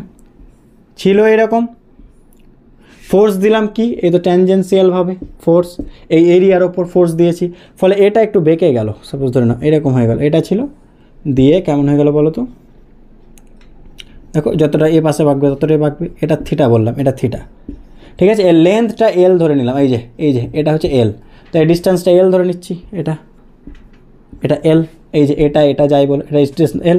আর এটা কত, এরিয়া এ আছে, এখানে এরিয়া এ, আর ফোর্স কত অ্যাপ্লাই হচ্ছে, এফ। বুঝতে পারলাম। আর কতটা স্লাইড করলো, কতটা ডিসপ্লেস করে গেল, ডেল্টা এল, এটাও ডেল্টা এল, একই জিনিস। বুঝতে পারলাম কি পারলাম না। তো দেখে নাও, তো এই যে চেঞ্জ, একে আমরা কি বলবো, মডিউলাস অফ রিজিডিটি বা শিয়ার মডিউলাস, মডিউলাস অফ রিজিডিটি, और কি বলতে পারি, শিয়ার মডিউলাস, ঠিক আছে। শিয়ার মডিউলাস মানে কি লিখতে পারি বলো, shear stress by shear strain, shear stress modulus মানে স্ট্রেস বাই স্ট্রেন, ঠিক আছে, শিয়ার স্ট্রেস বাই কী হবে শিয়ার স্ট্রেন। দেখো বুঝতে পারলাম হ্যাঁ কি না। তো একে আমরা ইটা দিয়ে ডিনোট করলাম মডুলাস অফ রিজিডিটিকে বা শিয়ার মডুলাসকে। ফোর্স মানে কি বলো, শিয়ার মানে কি ফোর্স পার এরিয়া, তাহলে এফ বাই এ। আর শিয়ার স্ট্রেন মানে থিটাকে বোঝায়, মনে রাখবা কতটা ডিসপ্লেস ঘটছে, তার কারণটা কি যত বেশি থিটা তত বেশি চেঞ্জ হবে তার শেপের মধ্যে। এবার একটা জিনিস ভালো করে দেখো, এফ এ থিটা, হ্যাঁ কি না বলো তো, থিটা খুব এখানে স্মল, তাহলে থিটাকে আমরা ট্যান থিটা লিখতে পারি, হ্যাঁ কি না। ট্যান থিটা মানে কি হাইট বাই বেস, মানে ডেল্টা এল বাই এল, দেখে না এই ট্রায়াঙ্গেল থেকে ট্যান থিটা সমান কি হাইট বাই বেস। তাহলে আমরা চাইলে থিটা জায়গায় কী লিখতে পারি, এফ বাই এ কী লিখতে পারি বলো, ডেল্টা এল বাই এল। তাহলে এটা দেখো তো ইয়াংস মডুলাসের মতোই ইটা চলে এলো রাশিমালাটা, হ্যাঁ কি না। তো এটা হয়ে গেল ইটা, দেখো বুঝতে পারলাম হ্যাঁ কি না, clear. F by A theta, থিটার জায়গায় ডেল্টা এল বাই এল, এটা আমরা করতে পারি, পরিষ্কার তাহলে। ওকে আচ্ছা বলো তো এটা কার প্রপার্টি হবে সলিড লিকুইড গ্যাসের মধ্যে, ভেবে দেখো কার হবে, শেপ শুধু কার থাকে সলিডের, তাহলে এটা শুধু সলিডের প্রপার্টি। আচ্ছা আর এগুলো আর লিখাতে গেলাম না, কোনগুলো, এর ডাইমেনশন কি হবে, এর ইউনিট কি হবে, যা পড়ালাম সেম টু সেম, বললাম না যতগুলো মডিউল আছে সবার ডাইমেনশন স্ট্রেসের ডাইমেনশন আর কি কার সাথে সমান হয়, ইউনিটের সাথে সমান হয়ে যায়, তাহলে বুঝতে পারলাম। আচ্ছা এবার আমরা একটা টপিক ইয়াংস মডুলাসে হয়তো বলা হয়নি, আমি জাস্ট এখানে একটু বলে দিচ্ছি, সেটা হচ্ছে series combination are parallel combination, ঠিক আছে। এর মানেটা কি একটু দেখে নাও, সিরিজ আর প্যারালাল কম্বিনেশনটা একটু দেখো। মনে করো series combination of youngs modulus লিখে দিচ্ছি, series combination of youngs modulus, একটু ইয়াংস মডুলাসটা একবার রিপিট করে দিচ্ছি একটা জিনিস, ইয়াংস মডুলাস, ঠিক আছে, বেশিরভাগ কোয়েশ্চেন তো ইয়াংস মডুলাস থেকেই আসে। এবার দেখো সিরিজ মানে কি, মনে করো দুটো ওয়্যার আছে, বোঝার চেষ্টা করো, দুটো রড ধরো না, এটা একটা রড, এর সাথে আর একটা রড কানেক্টেড আছে, এবার এই দুটো রড কিন্তু কি লেন্থ সেম, ওকে, ক্রস সেকশনও কী হবে সেম, এরিয়াও সেম, এরিয়াও সেম। এবার কী করা হলো, এই রডে এফ ফোর্স দেওয়া হলো, তো এফ ফোর্স দেওয়া হলে কী হবে, লেন্থ ইনক্রিজ হবে, এর কিছু ইনক্রিজ হবে, আর এর মডুলাস অফ যেটা ইয়াংস মডুলাস y1, এর ইয়াংস মডুলাস y2, ক্লিয়ার। আচ্ছা তো ভালো করে বলো কি ঘটবে, এর কিছুটা লেন্থ ইনক্রিজ হবে, এর কিছুটা লেন্থ ইনক্রিজ হবে, হ্যাঁ কি না। এবারে দুটোকে একটাই ভাবো, তাহলে কি হবে, আমি ডিরেক্ট লিখছি, দেখো এখানে কি সেম থাকবে, মনে রাখবা সিরিজের ক্ষেত্রে ফোর্স সেম থাকবে, মানে এখানে যতটা ফোর্স অ্যাপ্লাই হবে এখানে সেই সেম ফোর্স অ্যাপ্লাই হবে। এটাকে টেনশনের মতো ভাবতে পারো, যেমন কোনো ওয়্যারের যখন টেনশন অ্যাপ্লাই হয় সেই টেনশনটা বা টানটা ওয়্যারের সব পয়েন্টে কি সেম থাকে ম্যাগনিটিউড, এরকমও ফোর্সের ম্যাগনিটিউডটা সব জায়গায় কী হবে সেম, তাহলে ফোর্স সেম, কিন্তু ভালো করে দেখো ফোর্স সেম কিন্তু y1 y2 আলাদা, তাহলে এর ইনক্রিজ একরকম হবে, এর ইনক্রিজ একরকম হবে, মানে তাহলে ডেল্টা এল সমান কি লিখতে পারি, delta L one plus delta L two, total যেটা ইনক্রিজ হচ্ছে হয়েছে। এবার y এর ফর্মুলাটা একটু মনে করো, y সমান কী ছিল বলো, F by A L by delta L, তাহলে ডেল্টা এল মানে কী হবে বলো, F by A L by Y, হ্যাঁ কি না, বুঝতে পারলাম কি পারলাম না। তাহলে বলো তো ডেল্টা এল মানে কি, যেটা ইকুইভ্যালেন্ট ইয়াংস মডুলাস, তো ইকুইভ্যালেন্ট মানে কি দুটোকে একসাথে ভাবো, তাহলে এফ ফোর্স তো সেম অ্যাপ্লাই হচ্ছে, আচ্ছা এই দুটোকে যদি তুমি একসাথে ভাবো, মানে আমি এরকম এঁকে দিলাম, মনে করো ইকুইভ্যালেন্ট মানে কি দুটোর পরিবর্তে একটা ইউজ করো, তাহলে একটা ইউজ করলাম, তো বলো এরিয়া তো সেম থাকবে, এ লেন্থ কত হয়ে গেল, এল প্লাস এল কত হয়ে যাবে 2l, ফোর্স কত অ্যাপ্লাই হয়েছিল এফ, এর কত ইয়াংস মডুলাস ওয়াই ধরলাম, বুঝতে পারলে কি পারলে না। তাহলে ডেল্টা এলের জায়গায় কী লিখতে পারি, যে এখান থেকে বলো এখান থেকে লিখতে পারি, তাহলে ওয়াই লিখলাম, F by A L by Y, তাহলে এফ এর জায়গায় এফ থাকলো, এর জায়গায় এ থাকলো, এল এর জায়গায় 12 হয়ে গেল, আর ওয়াই এর জায়গায় ওয়াই, ডেল্টা এল ওয়ান বলো এর ক্ষেত্রে বলো same to same, force same, area same, কিন্তু 12 এর জায়গায় এল বাই ওয়াই ওয়ান, এর জন্য বলো F by A L by কত হয়ে যাবে ওয়াই টু, কী কী কেটে গেল দেখো, এফ বাই এ এল কেটে যাবে সব জায়গা থেকে, দেখো তাহলে কী পড়ে থাকলো 2 বাই ওয়াই সমান কত 1 by Y one by 1 by Y two. তো এটা মনে রাখতে পারো, বা এটাকে আর এক রকমভাবে মনে রাখতে পারো, মানে এগুলো অপশান হিসাবে চেয়ে নেবে, আমি ডিরেক্ট উত্তরটা লিখে দিচ্ছি কোয়েশ্চেন না লিখে। তাহলে আমরা কী লিখতে পারি বলো y1 y2 y1 plus y2, তাহলে y সমান কত হবে বলো 2y1 y2 by y1 plus y2, মানে এটা অপশান হিসেবে থাকবে, ঠিক আছে। এরকম বলে দেবে সেম লেন্থ সিরিজে আছে, কানেক্টেড আছে, কোনো একটা ফোর্স দেওয়া হলো, তাহলে এক্ষেত্রে ইকুইভ্যালেন্ট ইয়াংস মডুলাস কত হবে, তাহলে 2y1 প্লাস y2, বুঝতে পারলাম। আচ্ছা যদি প্যারালালে থাকতো মেটাই, এটা একটা ফর্মুলা মনে রাখিও, যদি প্যারালাল থাকতো প্যারালাল লিখে দিলাম। সিরিজ মানে তো বুঝি একটা শেষ অপরটা শুরু, প্যারালাল মানে কি বলো, দুটোরই সেম এন্ডে থাকবে, তাই তো, মানে চিত্রটা এরকম এঁকে দিচ্ছি, দেখে নাও চিত্রটা এরকম, দুটোই সেম, এর শেষ এন্ড লেন্থ সেম নিলাম আর এর শেষ এন্ড কি আছে, সেম আছে, ওকে এইভাবে কানেক্টেড আছে, ধরে নাও দুটো, ওকে কানেক্টেড আছে, দেখেন একটা ফোর্স দেওয়া হবে। প্যারালাল মানে কি পাশাপাশি, বুঝতে পারলাম, হ্যাঁ কি না। এর এরিয়া এ, লেন্থ এল, এটার y1, এর ইয়াংস মডুলাস y2, ক্লিয়ার। আচ্ছা এবার বলো এখানে কি সেম থাকবে, যেহেতু দুটো কানেক্টেড আছে, ফোর্স এখানে দিচ্ছি, তাহলে দুটো লেন্থ কি সেম বাড়বে, হ্যাঁ কি না, তাহলে এখানে ডেল্টা এল সেম হবে, মনে রাখবা সিরিজ প্যারালালের ক্ষেত্রে, ওকে। এবার ভালো করে দেখো, ফোর্স দিচ্ছি y1, ডেল্টা এল সেম, তাহলে এ কিছুটা ফোর্স পাবে, এ কিছুটা ফোর্স পাবে, তাহলে এখানে ফোর্সটা ডিভাইড হয়ে যাবে, তাহলে F1 কি লিখতে পারি, F1 প্লাস F2, বুঝতে পারলাম। আচ্ছা এবার বলো F মানে কি ফর্মুলা, আমরা এক্ষুনি লিখলাম, y সমান কী হয় বলো, F by A, L by delta L, তাহলে y F সমান কি লিখতে পারি, y a delta L by L, হ্যাঁ কি না, বুঝছে। তো এটাকে দুটোকে একসাথে ভাবো, তো দুটোকে একটাই ভাবো, তাহলে কেমন হবে ভাবো, দুটোকে একটাই ভাবো, তাহলে কত হবে, এ প্লাস এ 2a হয়ে যাবে, কারণ এরিয়া দেখো ডাবল, তাহলে এরিয়া 2a, লেন্থ সেম আছে এল, এরটাকে ওয়াই ধরে নিলাম, বুঝতে পারলাম, হ্যাঁ কি না। তাহলে এফ এর জায়গায় কী লেখা উচিত, ওয়াই, এটা বের করতে হবে, এর জায়গায় 2a ডেল্টা এল বাই কত হয়ে যাবে বলো, বাই এল, কারণ লেন্থ তো সেম, ক্লিয়ার।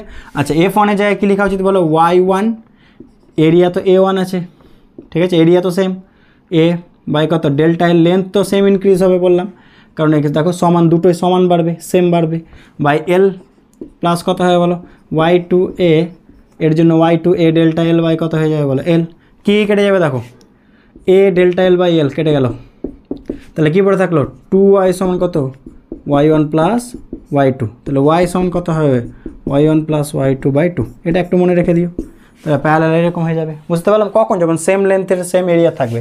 আচ্ছা আর একটা কোয়েশ্চেন জাস্ট একটু বলে দিই, হয়েছে, ইয়াংস মডুলাস থেকে মনে করো দুটো মেটেরিয়াল আছে যার স্ট্রেস স্ট্রেন কার্ভ দিয়ে দিয়েছে, এটা একটা কোয়েশ্চেন, আমি ডিরেক্ট শর্টে লিখিয়ে দিচ্ছি, স্ট্রেস স্ট্রেন কার্ভ দেওয়া আছে, দুটো মেটেরিয়াল, একটা এ একটা বি, হয়েছে, দুটো মেটেরিয়াল আছে, এ অ্যাঙ্গেল 30 করেছে আর বি কত করেছে 60, এর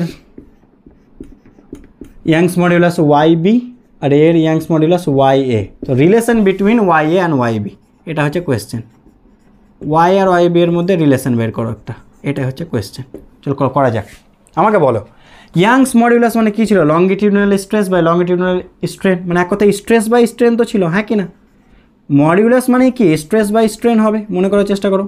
তো স্ট্রেস ওয়াই অ্যাক্সিসে, স্ট্রেন এক্স অ্যাক্সিসে, তো তুমি যে কোনো পয়েন্টে যদি নাও, এটা বা এটা যাই নাও, তো এটাই স্ট্রেস এটাই স্ট্রেন, তাহলে স্ট্রেস বাই স্ট্রেন, এটা তো ট্যান থিটা মানে কি স্লোপ, হ্যাঁ কি না, তো আমরা কি লিখতে পারি, YA বাই YB মানে কি স্লোপ অফ এ বাই কি বলো, স্লোপ অফ বি, বুঝতে পারলাম, হ্যাঁ কি না, কেন এরকম লিখলাম, ট্যান থিটা সমান কি হাইট বাই বেস, তো হাইটটা কি স্ট্রেস, স্ট্রেস বাই স্ট্রেন কি ওয়াইকে বোঝাচ্ছে, মানে স্লোপকে, ক্লিয়ার।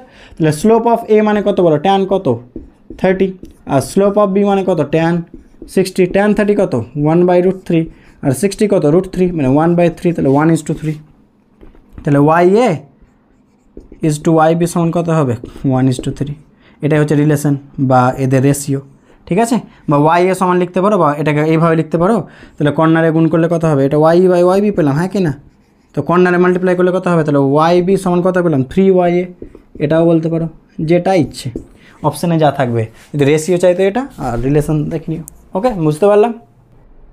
আজকে elastic potential energy, stress strain curve এবং পয়জন রেশিও, এই সমস্ত বিষয়ে আলোচনা করা হবে। তো চলো শুরু করা যাক। প্রথমে যে টপিক নিয়ে আলোচনা করা হবে সেটা হচ্ছে elastic potential energy of a stressed wire, মানে মনে করো একটা ওয়্যার আছে, একটা তার আছে, সেই তারটাকে আমি স্ট্রেচ করব, মানে এর লেন্থ কী করব, ইনক্রিজ করব। তাহলে কি করতে হবে, ওয়ার্ক ডান করতে হবে। এই ওয়ার্ক ডান কি হিসেবে স্টোর হয়, ইলাস্টিক পোটেনশিয়াল এনার্জি হিসাবে। তো এর এক্সপ্রেশন আমরা এখন বের করব। তো ধরে নাও এটা একটা ওয়্যার, এটা একটা ওয়্যার ধরে নাও, ঠিক আছে, এর লেন্থ এল। ওকে, এবার কি করলাম বোঝার চেষ্টা করিও, এই ওয়্যারটাকে স্ট্রেচ করা হলো, মানে লেন্থ কি করলাম, ইনক্রিজ করলাম। স্ট্রেচ কি করে করব, অবশ্যই ফোর্স দিয়ে। তো নিচে ফোর্স দিয়ে এর লেন্থ কতটা ইনক্রিজ করলাম, এইটা কত, ডেল্টা এল। তো অবশ্যই কিছু ওয়ার্ক ডান করতে হলো, হ্যাঁ কি না। তো এই ওয়ার্ক ডানটা আমরা এখন বের করব। তো ওয়ার্ক ডান মানে কি বলো, সিম্পলি আমরা জানি ফোর্স ইন্টু কী হয়, ডিসপ্লেসমেন্ট। তো এখানে ফোর্সের জায়গায় আমরা কী লিখবো, অ্যাভারেজ ফোর্স। কেন বলে দিচ্ছি, এখানে অ্যাভারেজ ফোর্স। আর ডিসপ্লেসমেন্ট মানে কি, কতটা ইনক্রিজ হলো, তাহলে ডিসপ্লেসমেন্টের জায়গায় আমরা ইনক্রিজ ইন লেন্থ লিখে দিলাম, ইনক্রিজ ইন লেন্থ। এবার একটা জিনিস বোঝার চেষ্টা করি, সেটা কি, দেখো অ্যাভারেজ ফোর্স কেন, স্বাভাবিক কোনো ওয়্যারের লেন্থ যত বেশি ইনক্রিজ করতে চাইবো তত বেশি কিসের প্রয়োজন, ফোর্সের প্রয়োজন। ক্লিয়ার, অল্প একটু ইনক্রিজ করব, অল্প ফোর্স লাগবে, বেশি লেন্থ ইনক্রিজ করব, বেশি ফোর্স লাগবে। ওকে, তো এখানে কি করা হয়েছে শোনো, যখন কোনো ইনক্রিজ করা হয়নি তখন ফোর্স কত ছিল বলো, কোনো লেন্থ ইনক্রিজ করা হয়নি, ফোর্স 0। এবার লেন্থ ইনক্রিজ করতে করতে করতে যখন ডেল্টা এল হলো, সেই মোমেন্টের ফোর্স কত, এফ।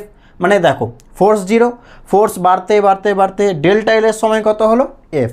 বুঝতে পারলাম তাহলে অ্যাভারেজ ফোর্স কত, প্রথমে 0 পরে এফ। তাহলে অ্যাভারেজ তো আমরা কী করে করতে হয় জানি, 0 প্লাস f/2। বুঝতে পারলাম কি পারলাম না, ক্লিয়ার, ইনটু কতটা লেন্থ ইনক্রিজ হয়েছে, ডেল্টা এল। তাহলে এটা হয়ে গেল formula, half F delta L. এটাই হচ্ছে ওয়ার্ক ডানের ফর্মুলা। এই ওয়ার্ক ডানটাই কী হিসেবে স্টোর হয়, মনে রাখবে এটাই ইলাস্টিক পোটেনশিয়াল এনার্জি। আমি সরে লিখে দিচ্ছি, ইলাস্টিক পোটেনশিয়াল এনার্জি। এটাকে ইউ দিয়ে ডিনোট করলাম, ঠিক আছে, ক্যাপিটাল ইউ লিখছি। চলো তাহলে কত পেলাম, তাহলে হাফ এফ ডেল্টা এল। এটাই হচ্ছে এর এক্সপ্রেশন। বুঝতে পারলাম। এবার এখান থেকে দেখো আমরা একটা বিষয়ে যাব, সেটা হচ্ছে এনার্জি ডেন্সিটি। ঠিক আছে, পোটেনশিয়াল এনার্জি ডেন্সিটি বা সিম্পলি এনার্জি ডেন্সিটি। তো এনার্জি ডেন্সিটি মানে কি দেখে নাও, এনার্জি ডেন্সিটি এর মানেটা কি, এটাকে ইউ দিয়ে ডিনোট করলাম, স্মল ইউ। এনার্জি ডেন্সিটি মানে এটা মনে রাখবা, energy by volume. Energy by কি হয়, ভলিউম। এটা হচ্ছে এনার্জি ডেন্সিটির মানে। বুঝতে পারলাম। এবার দেখো এখানে এনার্জি কত, হাফ এফ ডেল্টা এল। যে কোনো ওয়্যারকে সবসময় কী ভাববো, সিলিন্ডার ভাববো। তো সিলিন্ডারের লেন্থ আছে আর কি আছে, এরিয়া আছে। তো এরিয়া এ ধরে নিলাম, এই যে এরিয়াটা, বুঝতে পারলাম, আর লেন্থ এটাই তো হয় সিলিন্ডারের ভলিউম, এরিয়া ইন্টু কী বলো, লেন্থ। এবার তুমি ভালো করে লক্ষ্য করো, আমি চাইলে এটাকে এরকম লিখতে পারি, half into F by A into delta L by L. এবার দেখো এখানে আমরা একটা কী পেলাম বলো তো, এনার্জি ডেন্সিটি ইউ সমান, এটা এনার্জি ডেন্সিটি ইউ সমান কী পেলাম, হাফ বলো F by A, force by area কি, স্ট্রেস। হ্যাঁ কি না, দেখো change in length by actual length. আচ্ছা এটাকে ক্যাপিটাল লিখেছি, আচ্ছা যা লিখবে লিখো, এটাকে ক্যাপিটাল এল করে দিলাম, তাতে কিছু যায় আসে না। ঠিক আছে, যেহেতু ক্যাপিটাল এল ওখানে ধরেছি, আমি দেখিনি, তো ক্যাপিটাল এলই করে দিচ্ছি এখানে। ওকে, দেখো বুঝতে পারলাম কি না। আর চেঞ্জ ইন লেন্থ বাই কি বলো, অ্যাকচুয়াল লেন্থ। এটাকে কি বলবো আমরা, এটাকে আমরা বলবো স্ট্রেন। তাহলে এনার্জি ডেন্সিটি মানে কি মনে রাখবা, half into stress into strain. এখান থেকে আর একটা ফর্মুলা তৈরি করব। দেখো এখানে লেন্থের বিষয় হচ্ছে, তার মানে এখানে কোন মডিউলাস ওয়ার্ক করবে, ইয়াংস মডিউলাস। তো ইয়াংস মডিউলাস মানে কি মনে আছে, longitudinal stress by longitudinal strain. তো আমরা ডিরেক্ট এখানে স্ট্রেস বাই স্ট্রেন লিখে দিচ্ছি, স্ট্রেস বাই স্ট্রেন শর্টে লিখে দিলাম। ওকে, আর তুমি আমাকে এখান থেকে বলো, এখান থেকে স্ট্রেস মানে কি লিখতে পারি, স্ট্রেস মানে কি লিখতে পারি, ওয়াই ইন্টু স্ট্রেন। হ্যাঁ কি না, তুমি বলো এখানে স্ট্রেস মানে আমি কি লিখতে পারি এখান থেকে ওয়াই ইন্টু কি লিখতে পারি স্ট্রেন লিখতে পারি, হ্যাঁ কি না? তো আমি এখানে যদি স্ট্রেসের জায়গায় ওয়াই ইন্টু স্ট্রেন রেখি তাহলে কি হয় বলো, হাফ ওয়াই ইন্টু কি স্ট্রেসের জায়গায় কি ওয়াই ইন্টু স্ট্রেন, তাহলে স্ট্রেন তো আগে থেকে ছিল, তাহলে এখানে স্ট্রেন স্কোয়ার, এটা একটা ফর্মুলা মনে রাখিও, স্ট্রেনের স্কোয়ার। আবার দেখো হাফ রেখে দিলাম, আমি যদি স্ট্রেনের জায়গায় ভ্যালু বসাই স্ট্রেন সমান কি লিখতে পারি এখান থেকে বলো, স্ট্রেন সমান কি লিখতে পারি, স্ট্রেনটাকে পাশে নিয়ে আসো, তাহলে স্ট্রেস বাই কি লিখতে পারি ওয়াই, তাহলে স্ট্রেস বাই ওয়াই, ঠিক আছে? তাহলে এখানে কি লিখতে পারি স্ট্রেনের জায়গায় স্ট্রেস বাই ওয়াই, তাহলে স্ট্রেস ইন্টু স্ট্রেস কী হয়ে যাবে স্ট্রেস স্কোয়ার, তাহলে স্ট্রেস স্কোয়ার বাই ওয়াই। তো এই ফর্মুলা যেন মনে থাকে, বুঝতে পারলাম কি করে হলো? এখান থেকে আমরা ম্যাথস করব, এটা বলো একই, আর এই ফর্মুলা, ঠিক আছে? আচ্ছা, এটা ছাড়া আরেকটাও একটু ফর্মুলা একটু মনে রেখে রাখিও, সেটা হচ্ছে কি বলো তো, ওয়াই মানে কি বলো, Young's modulus F by A L by কত ডেল্টা এল, হ্যাঁ কি না?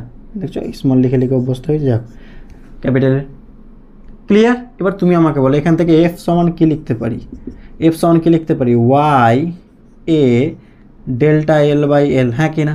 যদি তুমি এখানে ভ্যালুটা বসাও, যেটা এটা এক্সট্রা ভাবে মনে রাখি একটু, যদি এখানে বসাও এফের জায়গায়, তাহলে Y A delta L by L, Y A delta L by কি এল, তার সাথে ডেল্টা এল জিরো, তাহলে ডেল্টা এল স্কোয়ার, তাহলে এটাও একটু মনে রেখে দিও, ঠিক আছে? এগুলো দিয়ে সব কোয়েশ্চেন আসে। চলো এবার আমরা ডিরেক্ট কোয়েশ্চেনে চলে আসছি এই অংশটা থেকে। এই ম্যাথসগুলো চলো দেখে নেওয়া যাক। প্রথম কোয়েশ্চেন কি বলছে, when a block of mass m is suspended by a large wire of length capital L, the length of the wire becomes capital L plus small l, the elastic potential energy stored in the extended wire is option দেওয়া আছে। আমরা এক্ষুনি কি বললাম,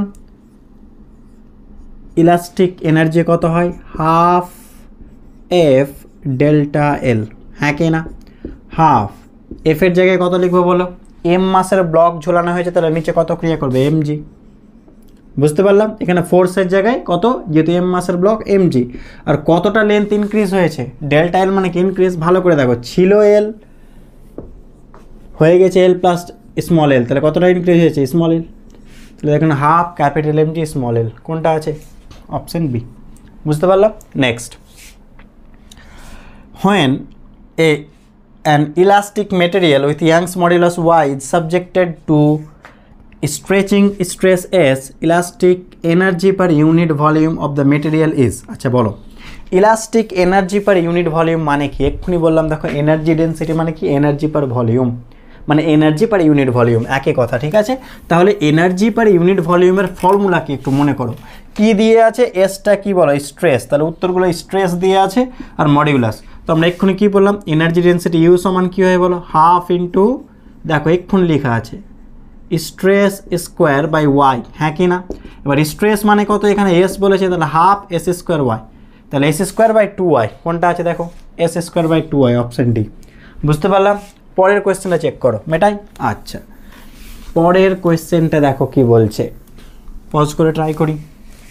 An aluminium rod with Young's modulus y equals 7 into 10 to the power 10 Newton per meter square undergoes elastic strain 0.04%. The energy per unit volume is stored in the rod in SI unit. মনে রাখবা energy per unit ভলিউমের SI unit হচ্ছে joule per metre cube. কেন বলো তো, energy by volume, volume metre cube আর energy joule, ঠিক আছে? এই হচ্ছে বিষয়। তো কোনটা হবে বলো, এখানে কি বলেছে, কি পরিবর্তন, স্ট্রেন বলেছে আর ইয়াংস মডিউলাস বলা আছে, তাহলে এনার্জি পার ইউনিট ভলিউম বা এনার্জি ডেন্সিটি ইউ সমান কী হয় এক্ষুনি বললাম, হাফ ইন্টু আগেটা স্ট্রেস লিখেছিলাম এবার স্ট্রেন লিখবো, তো হাফ ইন্টু কী ছিল formula Y into strain square, দেখে নাও এক্ষুনি জাস্ট লেখানো হলো, হ্যাঁ কি না? তো ভ্যালু বসাই, হাফ ওয়াইয়ের জায়গায় কত আছে বলো 7 into 10 to the power 4, sorry 10, strain মান 0.04%, মানে কত 0.04 বাই 100, 0.04 বাই কত বলো 100, তার কি স্কোয়ার। এবার নিজে থেকেই ভাবো কি হতে পারে, এটা কত, পয়েন্ট তুলে দিলে নিচে কত চলে আসবে, নিচে 100 আসবে, হ্যাঁ কি না? যেহেতু দুটো 10 বুঝতে পারছো, তাহলে 10 টু দ্য পাওয়ার 4, উপরে গেলে 10 টু দ্য পাওয়ার -4, ঠিক আছে? তাহলে -4 স্কোয়ার মানে -8 আর কত এখানে 10, তার মানে 100। ওকে বুঝতে পারলাম, 10 টু দ্য পাওয়ারে ঝামেলা শেষ। 4 স্কোয়ার কত 16, ওকে 16কে 2 দিয়ে 8, 7 8 কত 56, তাহলে 5600, 5600 অপশন ডি। বুঝতে পারলাম? দেখো পরের টপিকে চলে আসছি। নেক্সট এবার আমরা একটু পয়জন রেশিও সম্পর্কে জেনে নেব যে এর ডেফিনেশন কি বা এর এক্সপ্রেশন কি। পয়জন রেশিও মনে রাখবো দুটো বিষয়ের এটা রেশিও, কার কার, একটা ল্যাটারাল স্ট্রেন মানে পাশে কতটা চেঞ্জ, বাই লংগিটিউডিনাল স্ট্রেন এটা তো জানি লেন্থের দিকে কতটা। এর মানে কি একটু শোনো, ধরে নাও এটা একটা রড, ঠিক আছে, এটা একটা রড, রড মানে অলওয়েজ আমরা কী ভাববো, বারবার রিপিট করছি যে সিলিন্ডার, তো এর একটা ডায়ামিটার হবে, তো ডায়ামিটার ক্যাপিটাল ডি, ওকে, আর length small L capital L, যা ভাববে ভালো, কোনো বিষয় নেই, লেন্থ চলো এল ভেবে নিলাম। এবার কি করলাম, এটাকে একটু স্ট্রেচ করে এটাকে টানো নিচের দিকে, তো নিচের দিকে যখন টানবো এই ওয়্যারটা কি হবে, কিছুটা হলেও কি কম্প্রেস হবে, কিছুটা ছোট হয়ে যাবে, কোন দিকে, ডায়ামিটারে। ধরে নাও একটা ওয়্যার আছে, ওয়্যারটাকে টানো, তো লেন্থে টানলে পাশে কি হয়ে যাবে, কিছুটা সংকুচিত হবে, ঠিক আছে, কিছুটা কম্প্রেস হয়ে যাবে। তো এই জিনিসটাই আমরা দেখব এখানে। আমরা কি করলাম এখানে, বোঝার চেষ্টা করিও, এখানে যেটা হয়েছে যে লেন্থ কতটা ইনক্রিজ করলাম, ডেল্টা এল, ক্লিয়ার, ফলে ডায়ামিটার কতটা রিডিউস হয়েছে, এটা ডেল্টা ডি ধরে নিলাম, ঠিক আছে। এখানে ক্যাপিটাল ডিটা কি, ডায়ামিটার, ডায়ামিটার, আর ডেল্টা ডিটা কি, কতটা ডায়ামিটারে চেঞ্জ হলো, চেঞ্জ ইন ডায়ামিটার, ঠিক আছে, delta D change in diameter, কতটা চেঞ্জ হলো, চেঞ্জ ইন ডায়ামিটার, চেঞ্জ মানে অবশ্যই এখানে কি কমে যাবে, ওকে। এবার দেখো ল্যাটারাল স্ট্রেন মানে পাশে কতটা চেঞ্জ হয়েছে, কতটা চেঞ্জ হয়েছে বলো, পাশে ডেল্টা ডি বাই কত, ক্যাপিটাল ডি। বুঝতে পারলাম কি বললাম না, চেঞ্জ বাই অ্যাকচুয়াল। একই রকম এটা কী হয় বলো, longitudinal strain, delta L by L, লেন্থের চেঞ্জ, এখানে মাইনাস দেবো কেন বলো তো, তার কারণ হচ্ছে ভালো করে দেখো, লেন্থ ইনক্রিজ করলে ডায়ামিটার কী হচ্ছে, রিডিউস হচ্ছে, কমে যাচ্ছে, এটা বোঝানোর জন্যই মাইনাস, যে লেন্থ ইনক্রিজ করছি কিন্তু ডায়ামিটারে কমে যাচ্ছে, তার জন্য মাইনাস। বুঝতে পারলাম, এটাই হচ্ছে এক্সপ্রেশন, ওকে। এবার তুমি এটাকে বাই আকারে যেভাবে লিখবে লিখো, কোনো বিষয় নেই, এটাকে চাইলে এইভাবে লিখে দাও। অনেক সময় এটাকে ডায়ামিটারের পরিবর্তে তুমি রেডিয়াস দিয়েও লিখতে পারো, একই তো জিনিস, ডায়ামিটার মানে কি 2 ইন্টু রেডিয়াস, তো চাইলে তুমি এটাকে এইভাবে লিখতে পারো, delta R by R into L by delta L, okay. তো এই হচ্ছে পয়জন রেশিও, এটাকে সিগমা দিয়ে ডিনোট করা হয়, ওকে, এই হচ্ছে বিষয়। এবার একটু মনে রাখবা পয়জন রেশিওর কিছু ভ্যালু আছে, একটা থিওরিটিক্যাল ভ্যালু, একটা প্র্যাকটিক্যাল ভ্যালু। এর থিওরিটিক্যাল ভ্যালু কার, পয়জন রেশিও সিগমা, এর থিওরিটিক্যাল ভ্যালু মনে রাখবা কত হয়, বিটুইন -1 টু প্লাস আপ বা 0.5, যা বলবে বলো, একই জিনিস, -1 থেকে প্লাস আপের মধ্যে। আর এটা যেটা প্র্যাকটিক্যাল ভ্যালু, এটা শুধু মনে রাখার বিষয়, সেটা কত, বিটুইন 0 টু প্লাস আপ বা 0.5, ওকে। এটা হচ্ছে প্র্যাকটিক্যাল ভ্যালু, এটা জাস্ট একটু মনে রেখে দিও। বলো তো এর ডাইমেনশন আর ইউনিট কী হবে, পয়জন রেশিওর ডাইমেনশন আর ইউনিট কী হবে একটু ভেবে বলো। দেখো ওপরেও স্ট্রেন নিচেও স্ট্রেন, তো স্ট্রেনও তো কি ডাইমেনশনলেস ইউনিটলেস, এটাও হ্যাঁ কি না, তাহলে এটা কী হবে, ডাইমেনশনলেস ইউনিটলেস, তাহলে পয়জন রেশিও কী হবে, ডাইমেনশনলেস অ্যান্ড ইউনিটলেস, ডাইমেনশনলেস অ্যান্ড ইউনিটলেস, ঠিক আছে, এই হচ্ছে বিষয়। বুঝতে পারলাম? আচ্ছা, এবার একটা রিলেশন খুব আসে কার কার মধ্যে, এটা হয়ে গেল পয়জন রেশিও সিগমা, ক্লিয়ার। আর কি ওয়াই, ওয়াই আমরা জানি ইয়াংস মডিউলাস, ওয়াইটা কি ইয়াংস মডিউলাস, ইয়াংস মডিউলাস এটা আমাদের জানা আছে। কেটা কি বাল্ক মডিউলাস, বাল্ক মডিউলাস। আর ইটাটা কি শিয়ার মডিউলাস, ওকে। তো এদের মধ্যে রিলেশন এক্সাম অনেক সময় চলে আসে, যেমন দেখো যেই মেনে এটা এসেছিলো, বলে দিয়েছিল সিগমা কে আর এটা, এদের মধ্যে রিলেশন অপশন দেওয়া থাকবে, তাহলে এটা সঠিক। তো এইভাবে তোমাকে এই 4টা রিলেশন একটু মনে রাখতে হবে। বুঝতে পারলাম? দেখো এটা কার কার মধ্যে, ইয়াংস মডিউলাস, বাল্ক মডিউলাস আর কি এখানে পয়জন রেশিও, ইয়াংস মডিউলাস, শিয়ার মডিউলাস, পয়জন রেশিও, এদের মধ্যে রিলেশনগুলো এক্সামে আসে, তাহলে বুঝতে পারলাম। আচ্ছা, এটুকু দেখে নাও। এবার আমরা স্ট্রেস স্ট্রেন কার্ভে চলে আসছি। এবার দেখো এখান থেকে আমরা একটু স্ট্রেস স্ট্রেন কার্ভের বিষয়টা একটু দেখে নিই। দেখতে পাচ্ছ স্ট্রেস আর স্ট্রেন কার্ভ, বুঝতে পেরেছো? ওকে, যেমন যেমন স্ট্রেন ইনক্রিজ করবে স্ট্রেস কিভাবে চেঞ্জ হয় সেই কার্ভের মাধ্যমে দেখা হয়েছে। তোমাদের কোন পয়েন্টকে কি বলে একটু মনে রাখবা। এই যে ও এ, এটা কি স্ট্রেট লাইন, বুঝতে পারছো? তো এটা বলে প্রপোর্শনাল লিমিট, কি ও থেকে এ, এই যেটা ও ধরে নাও ও থেকে এ। ওকে, এই এখানে কি হয়, ভ্যালিড হুকস ল, এই পয়েন্ট পর্যন্ত হুকস ল ভ্যালিড থাকে। আমরা জানি হুকস ল যে স্ট্রেস স্ট্রেন পরস্পর কি হয়, প্রপোর্শনাল হয়। ঠিক আছে, তো দেখো স্ট্রেস লাইন, তারপরে অল্প একটু দেখো স্ট্রেট না থেকে কিছুটা বেঁকে গিয়েছে, তো অল্প একটু গিয়ে বিটাকে কি বলা হয়, ইয়েল্ড পয়েন্ট বা ইলাস্টিক লিমিট। ঠিক আছে, এর মানে কি, এর মানে রিগেন্স ইটস অরিজিনাল শেপ, মানে এই পর্যন্ত স্ট্রেন যাওয়া পর্যন্ত বি পয়েন্ট পর্যন্ত যদি আবার ছেড়ে দাও তো সেই অবজেক্টটা আবার তার অরিজিনাল শেপ পর্যন্ত ফিরে পাবে। এটা হচ্ছে তার ম্যাক্সিমাম পয়েন্ট বি পয়েন্ট, এরপরে গেলে কিন্তু তার অরিজিনাল শেপ ফিরে পাবে না। তাহলে ম্যাক্সিমাম বি পয়েন্টটা কি, যে পর্যন্ত সে তার অরিজিনাল শেপে আবার ফিরে আসবে। এখানে কি হয়, ইলাস্টিক ফোর্স কনজারভেটিভ থাকে বি পর্যন্ত। ওকে, নেক্সট ডি, এটা হচ্ছে আলটিমেট স্ট্রেংথ বা টেনসাইল লেন্থ। দেখো এখানে স্ট্রেসটা কি হয়েছে, সব থেকে ম্যাক্সিমাম, দেখতে পাচ্ছ পার্টিকুলার স্ট্রেনে স্ট্রেসটা কি সব থেকে ম্যাক্সিমাম, ওটাই লিখে আছে। দেখো যে আলটিমেট স্ট্রেংথ বা tensile strength, ratio of maximum load to which the wire may be subjected by slowly increasing the load to the original area of cross section of the area. এটা হচ্ছে maximum তুমি load দিতে পারো কখন, যখন এর যে ক্রস সেকশন কোথায় গেল, এরিয়াটা কি থাকবে, তার অরিজিনাল শেপে থাকবে। ঠিক আছে, original area of the cross section of the wire, তার অরিজিনাল যে শেপ, তাতে যে ম্যাক্সিমাম লোড সেটাকে কি বলা হচ্ছে, আলটিমেট স্ট্রেংথ বা টেনসাইল স্ট্রেংথ। বুঝতে পারলাম? নেক্সট কি বলছে, ই পয়েন্ট দেখো, ফ্র্যাকচার পয়েন্ট, মানে এখানে ওয়্যার ব্রেক করে যায়। তুমি ভাবো একটা ওয়্যারকে তুমি টানছো, টানতে টানতে টানতে এক সময় কী হয়ে যাবে, ওয়্যারটা ছিঁড়ে যাবে, হ্যাঁ কি না? ওই যে লাস্ট পয়েন্ট ই, সেটাকেই বলা হচ্ছে ফ্র্যাকচার পয়েন্ট, ওয়্যার ব্রেকস। এবার দেখো বি থেকে ই, এই যে এই পয়েন্টটাকে প্লাস্টিক রিজিয়ন বলা হয়, এই অংশটাকে। এবার এর রেসপেক্টে দুটো একটু বিষয় জেনে রাখো। লার্জার প্লাস্টিক রেঞ্জ, যদি প্লাস্টিক রেঞ্জটা খুব বড় হয় দেখো এখানে, তাহলে সেই মেটেরিয়ালকে ডাকটাইল মেটেরিয়াল বলে।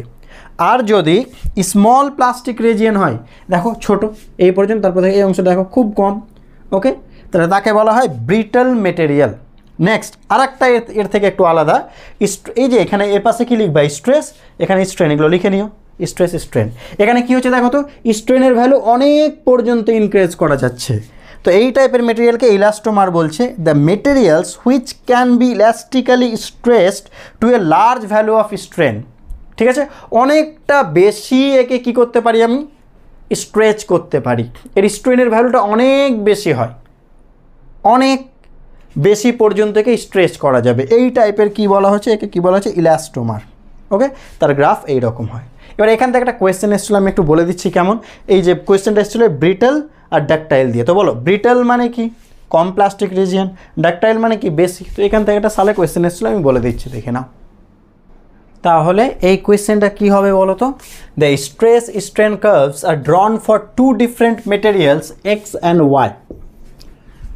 It is observed that the ultimate strength point and the fracture point, এই যে ultimate strength point কোনটা, এটা, আর fracture point এটা, are close to each other, খুব কাছাকাছি আছে for material X and are far apart for material Y।